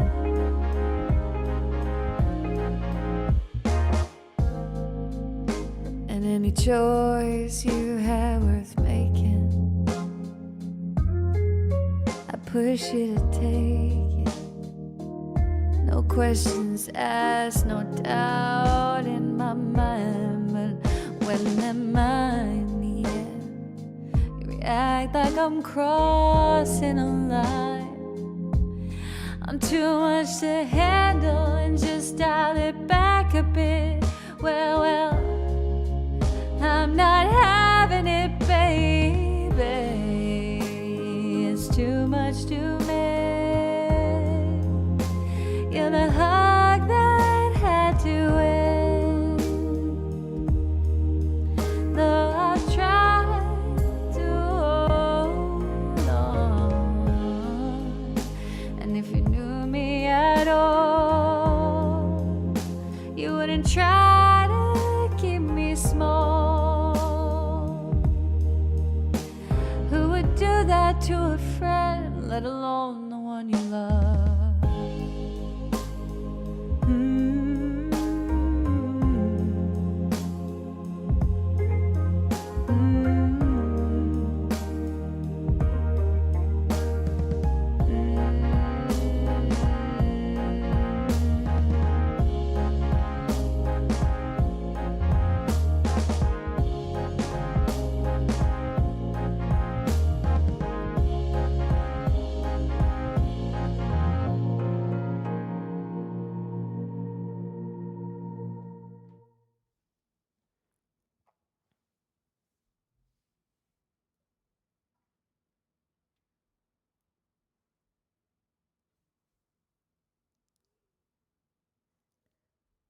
What have I done?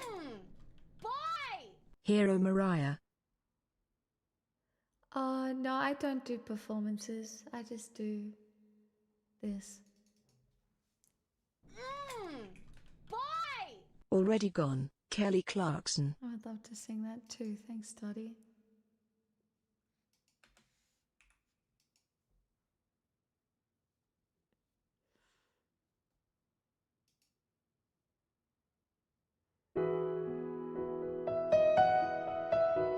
I'm glad you're enjoying it, Faith.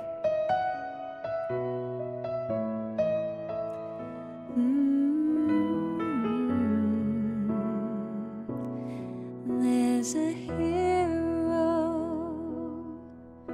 If you look inside your heart, you don't have to be afraid of what you are. There's an answer if you reach into your soul, and the sorrow that you know will melt away. And then a hero comes along with the strength to carry on, and you cast your fears aside, and you know you can survive when you feel like hope is gone. Look inside you and be strong, then you'll finally see the truth that a hero lies in you.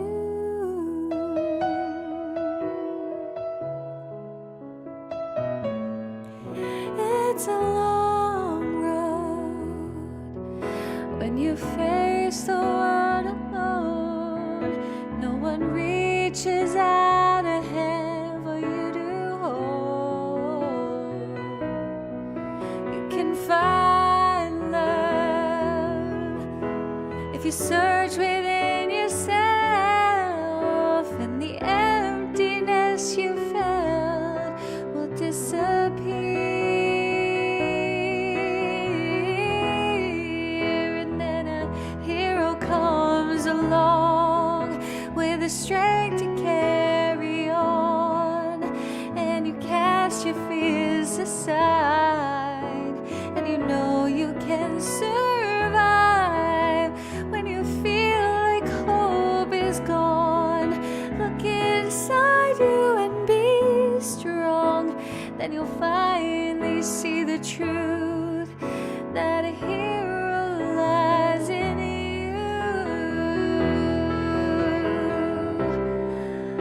Lord knows dreams are hard to follow, so don't let anyone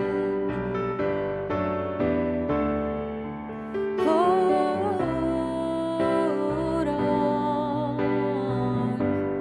There will be tomorrow. In time, you'll find the way. And then a hero comes along with the strength to carry on, and you cast your fears aside, and you know you can survive when you feel like hope is gone. Look inside you and be strong, then you'll finally see the truth that a hero lies in you.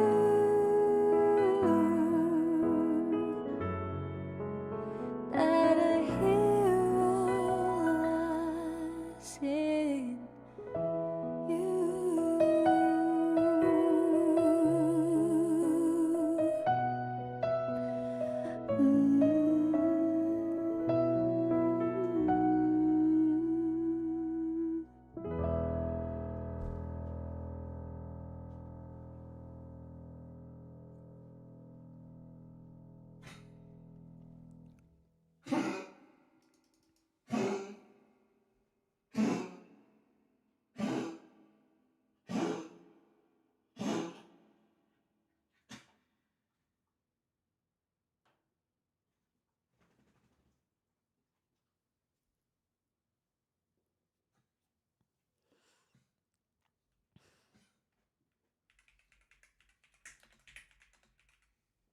Always a hater. Yeah, she's all right. Look at her.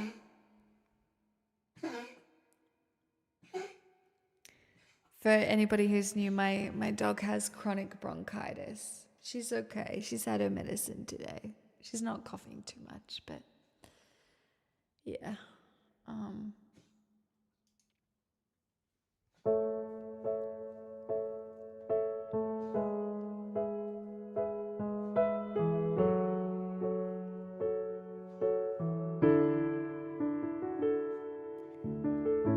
Remember all the things we wanted, all our memories that haunted. We were always meant to say goodbye. Even with our fists held high, it never would have worked out right. We were never meant for do or die. I didn't want us to burn out. I didn't come here to hurt you. No, I can't stop. I want you to know that it doesn't matter where we take this road. Someone's gotta go, and I want you to know you couldn't have loved me better, but I want you to move on. So I'm already gone. Looking at you makes it harder, but I know that you'll find another that doesn't always make you wanna cry. Started with a perfect kiss, and we could feel the poison set in. Perfect couldn't keep this love alive. You know that I love you so. I love you enough to let you go. I want you to know that it doesn't matter where we take this road. Someone's gotta go, and I want you to know you couldn't have loved me better, but I want you to move on. So I'm already gone. I'm already gone. I'm already gone. When you know that it's wrong, already gone. Already gone. So I'm already gone. Already gone. Already gone. Already gone. Already gone. Already gone. Already gone. Remember all the things we wanted, now all our memories that haunted. We were always meant to say goodbye.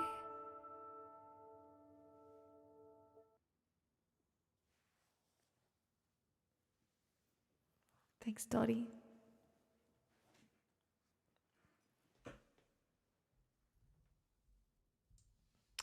That was Kelly Clarkson.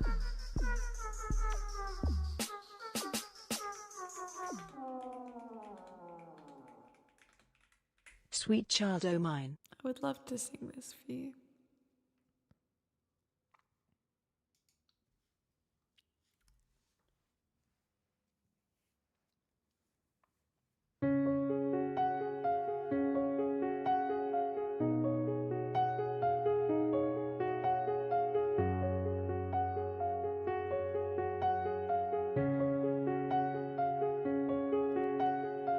She's got a smile that it seems to me reminds me of childhood memories where everything was as fresh as the bright blue sky.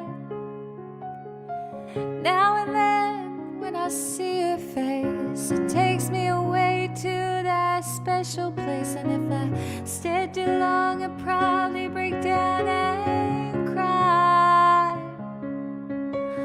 Whoa, sweet child of mine. Whoa, sweet child of mine. She's got eyes of the bluest skies, as if they thought of rain. I'd hate to look into those eyes and see an ounce of pain. Her hair reminds me of a warm, safe place where as a child I'd hide and pray for the thunder and the rain to quietly pass me by.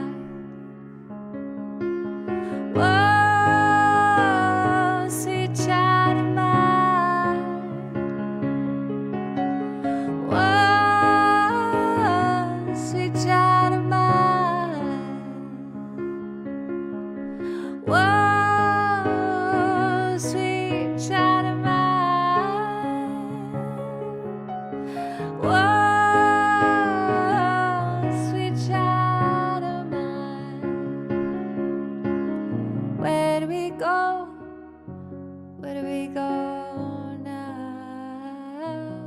Oh, where do we go? Where do we go now? Oh, where do we go? Sweet child of mine, where do we go?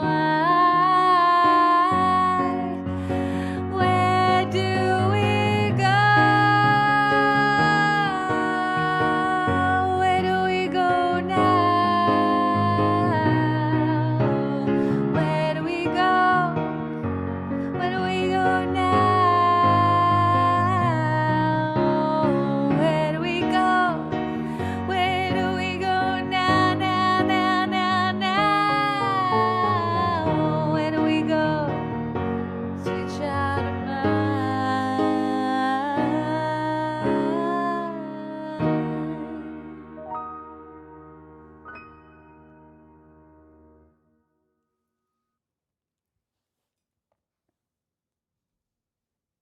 This is a full-blown house deposit. So, Whoa, walk, sweet bagger of mine. Happy a 37 months, everyone. beggar. Thank you for the 37 months. I'm very grateful. Thank you so much. Bok back to you. And Dottie, thank you for that request. It's been a while.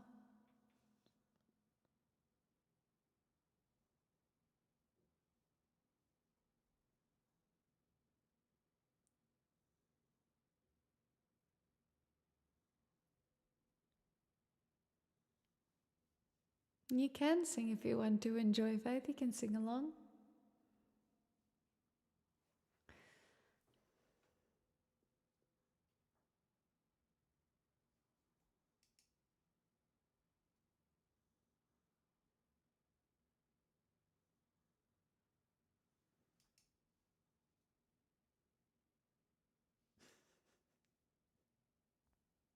Sweet bagak.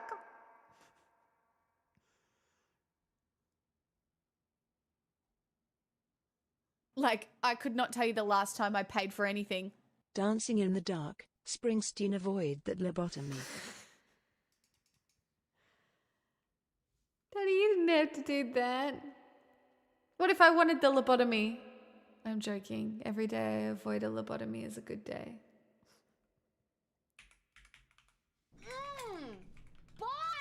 Mr. Sandman. Ooh, I like it too. Dancing in the Dark, Springsteen, eh?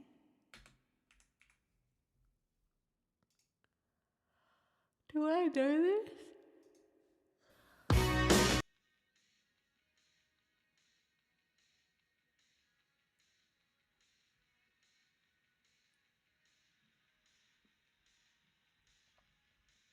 Oh, Samu.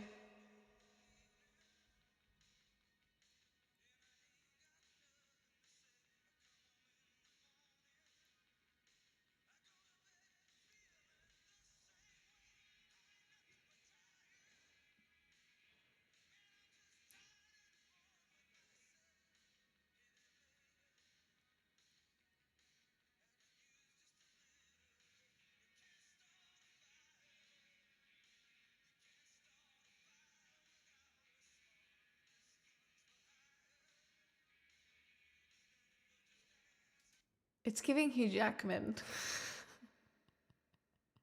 Or maybe this was Hugh Jackman's inspiration. I'm not sure.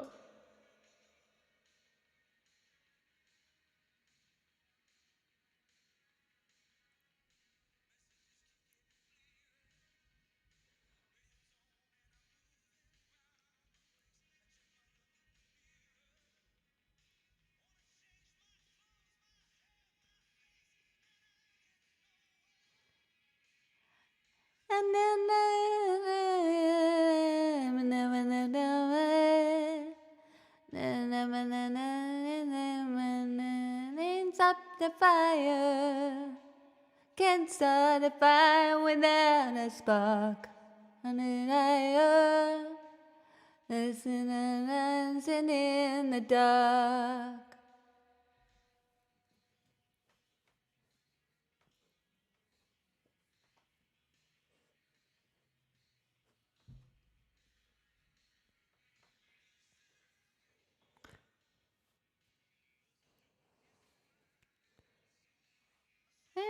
I know that.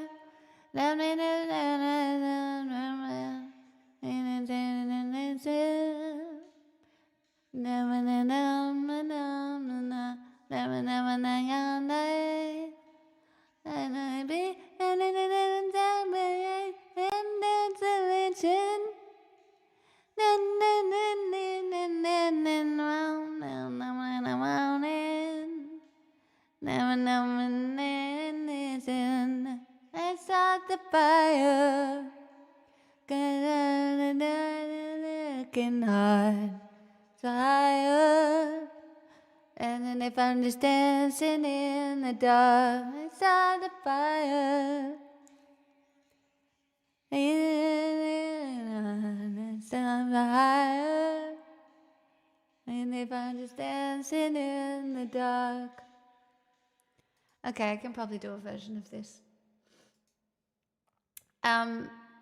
Do you know what brings me joy? Looking at crowds with no phones in them.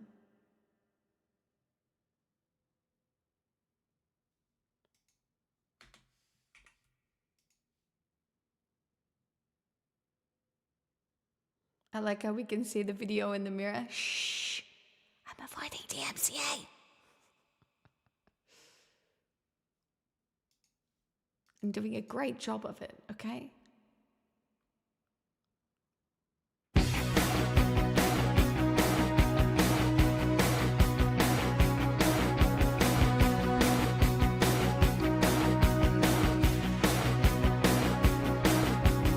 Get up in the evening, I ain't got nothing to say. I come home in the morning, I go to bed feeling the same way. I ain't nothing but tired. Man, I'm just tired and bored with myself. Hey there, baby, I could use just a little help. You can start a fire. You can't start a fire without a spark. This gun's for hire, even if we're just dancing in the dark.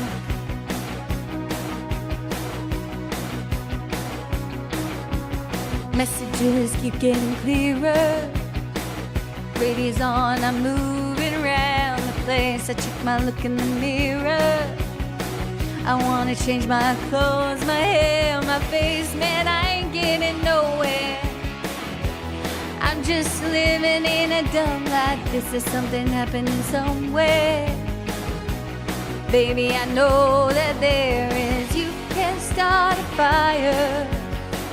You can't start a fire without a spark. This gun's for hire, even if we're just dancing in the dark.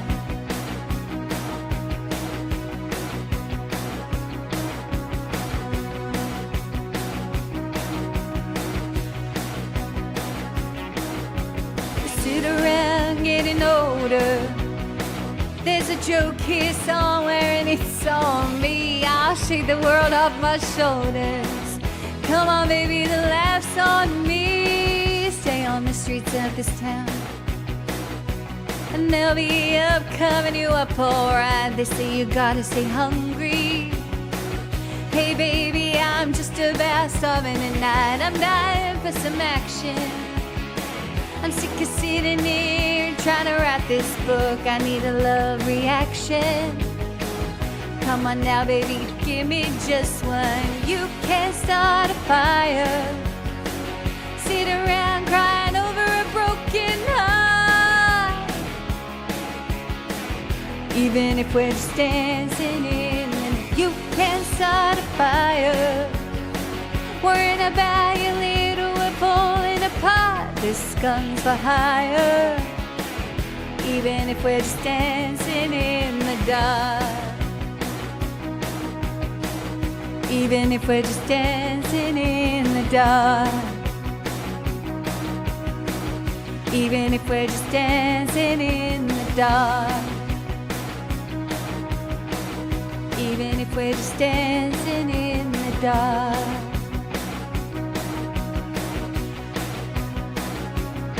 Hey baby.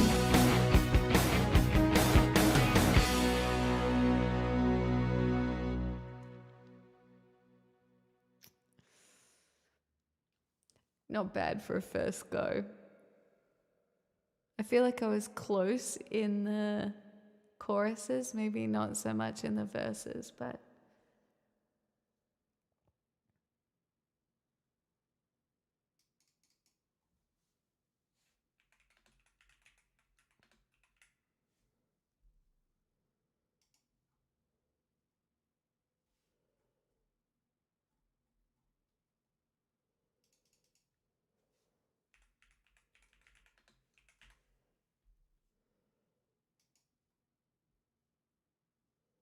thanks for putting it on the list, Dottie. I actually quite like that. That's pretty fun to sing.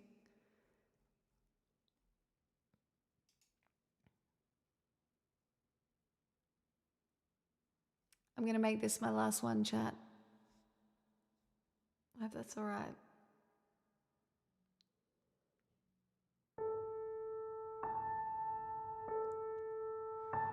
Mr. Sandman, bring me a dream.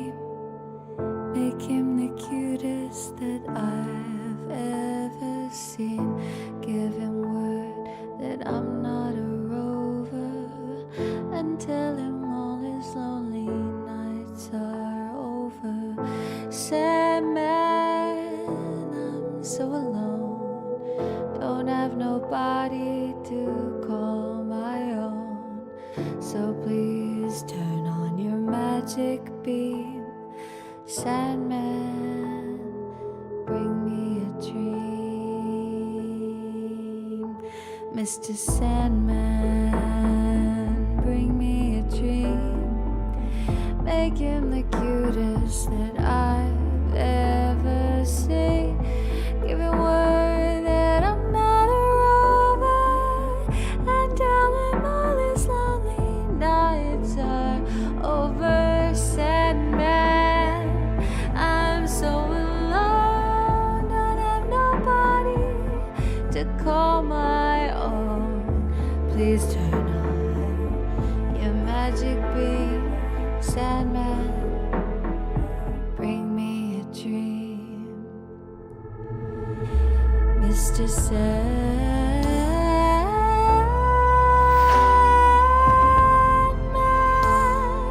bring me a dream. Make him the cutest I've ever seen.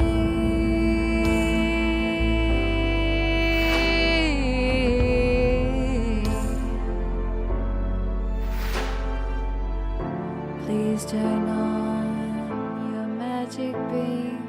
Sandman, bring me a dream. Mr. Sandman,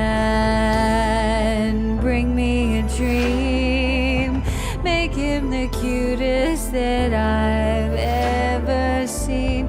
Give him tulips like roses and clover, and tell him all his nights are over. Sandman, I'm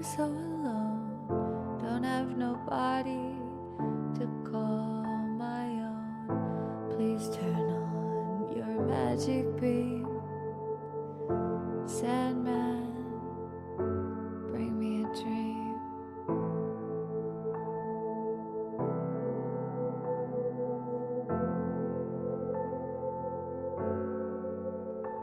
Bring me a dream.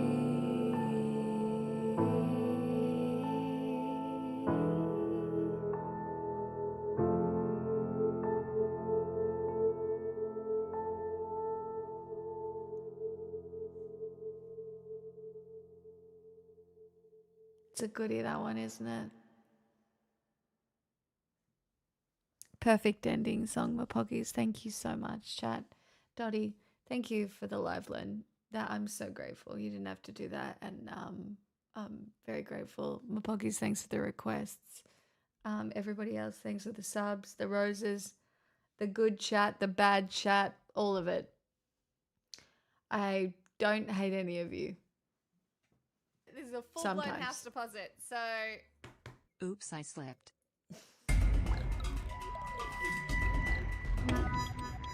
Catboy. well, one more never hurt anyone.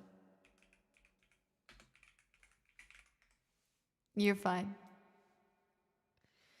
You're fine, I don't mind. I would love to sing this. I do want to try and stream later. Flamingo pink, Sunrise Boulevard, cling, cling. Being this young is art, aquamarine, moonless swimming pool. What if all I need is you? God love struck went straight in my head. God love sick all over my bed. Love to think you'll never forget. Handprints and wet cement. Adorn with smoke on my clothes. Love Lord and nobody knows. Love thorns all over this rose. I'll pay the price you want. But if I'm all dressed up, they might as well be looking at us. And if they call me a slut, you know it might be worth it for once. And if I'm gonna be drunk, might as well be drunk in love. Send the code, he's waiting there. The sticks and stones they froze midair. Everyone wants him, that was my crime. The wrong place at the right time. And I break down, then he's pulling me in a wall of boys. He's a gentleman. God love struck went straight to my head. God love sick all over my bed. Love to think you'll never forget. We'll pay the price, I guess. But if I'm all dressed up, they might as well be looking at us. And if they call me a slut, you know it might be worth it for once. And if I'm gonna be drunk, might as well be drunk in love, half asleep, taking your time in the tangerine neon light. This is luxury. You're not saying you're in love with me, but you're going to have a wake. Taking your time, it's a big mistake. Might blow up in your pretty face. I'm not saying do it anyway, but you're going to.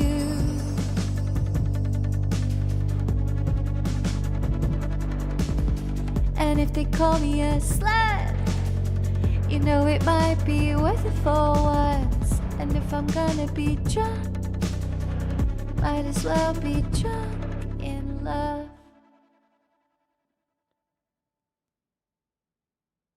Because it does. That's got the most California sound about it, that song. It sounds like palm trees. Do you know what I mean? Like that song sounds like palm trees.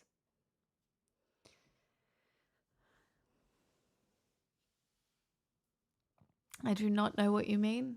Well. Hey. Oh, my puggies. Thank you for the 11 months of being loyal on YouTube.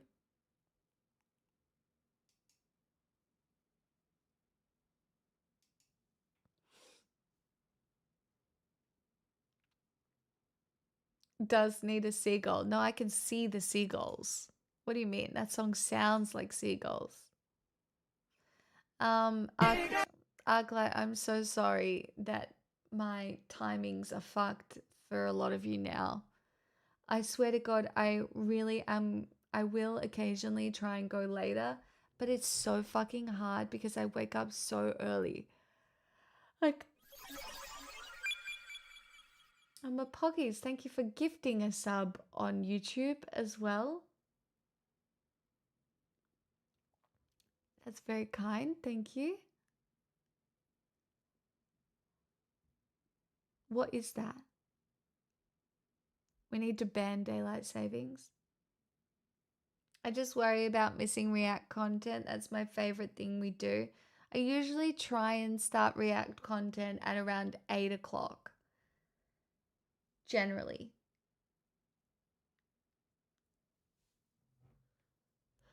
Oh, well, I'm glad there's someone watches the YouTube VODs. I wake up at 4 a.m. currently. My body clock is so normal. Mine's fucked. My local time right now is 10:30. And it just takes me a while to wind down. So I don't really sleep until 12, and then I sleep 12 until 6 a.m. and then I'm awake. And it's a bin. That's all. It's just a bin.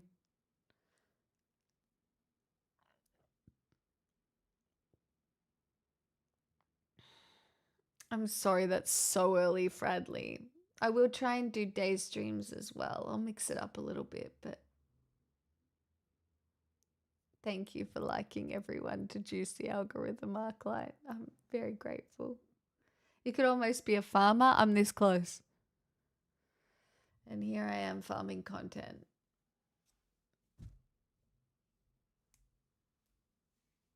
I blame the sun personally. Same. I'm exhausted just typing. I don't know how you do it. Food tastes nice.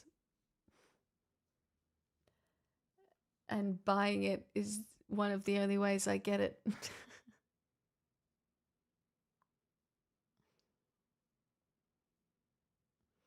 Oh, Cranky, we're on opposite schedules. Maybe I should become a farmer.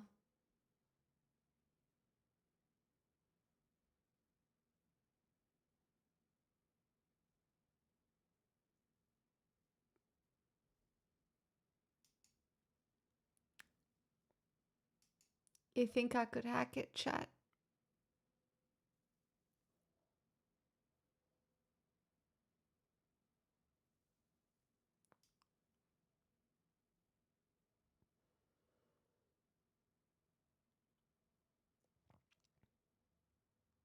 Everyone yearns for the fields except people who were born to farming families. You're not wrong. I don't want the fields. I just want a little garden.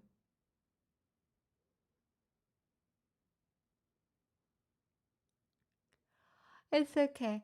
We'll just see how my strawberries go first. I might not be cut out for it, although my strawberries came back from the dead, just so everybody knows. They're alive right now. They were so dead, but they've come back to life. Water them. They need so much water. Yeah, well, it's raining at the moment, so they should be pretty happy this week, but I'll It was nice to meet you, Faith, or meet you more.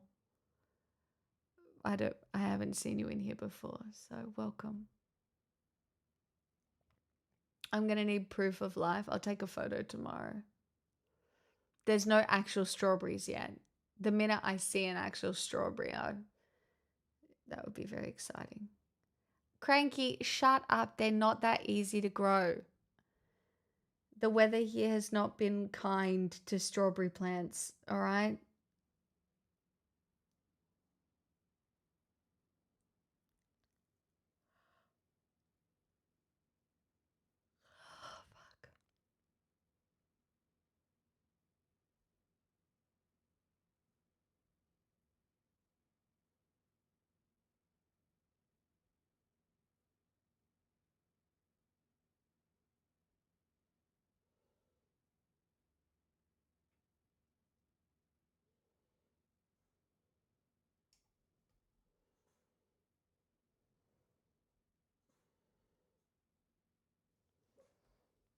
Oh, she's doing. Did you guys hear her little bark in her sleep?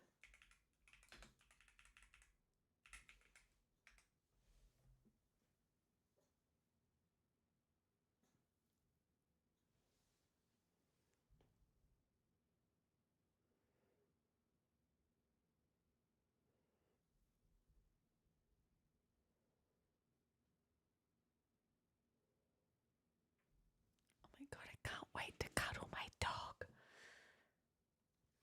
Well, chat, for those of you playing along at home, I did tell my stream, I did tell everybody at the start of stream my schedule this week. It is today, tomorrow, Wednesday, Thursday, nah, Friday, Saturday, Sunday, nah. Capiche? Good chat.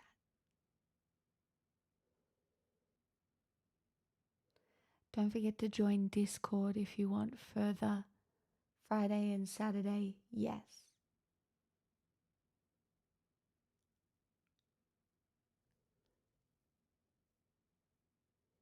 Join Discord if you want updates. Look in general chat. Okay. Yes. Yes, Fox. Yes. Alright, don't do anything I wouldn't do, everybody.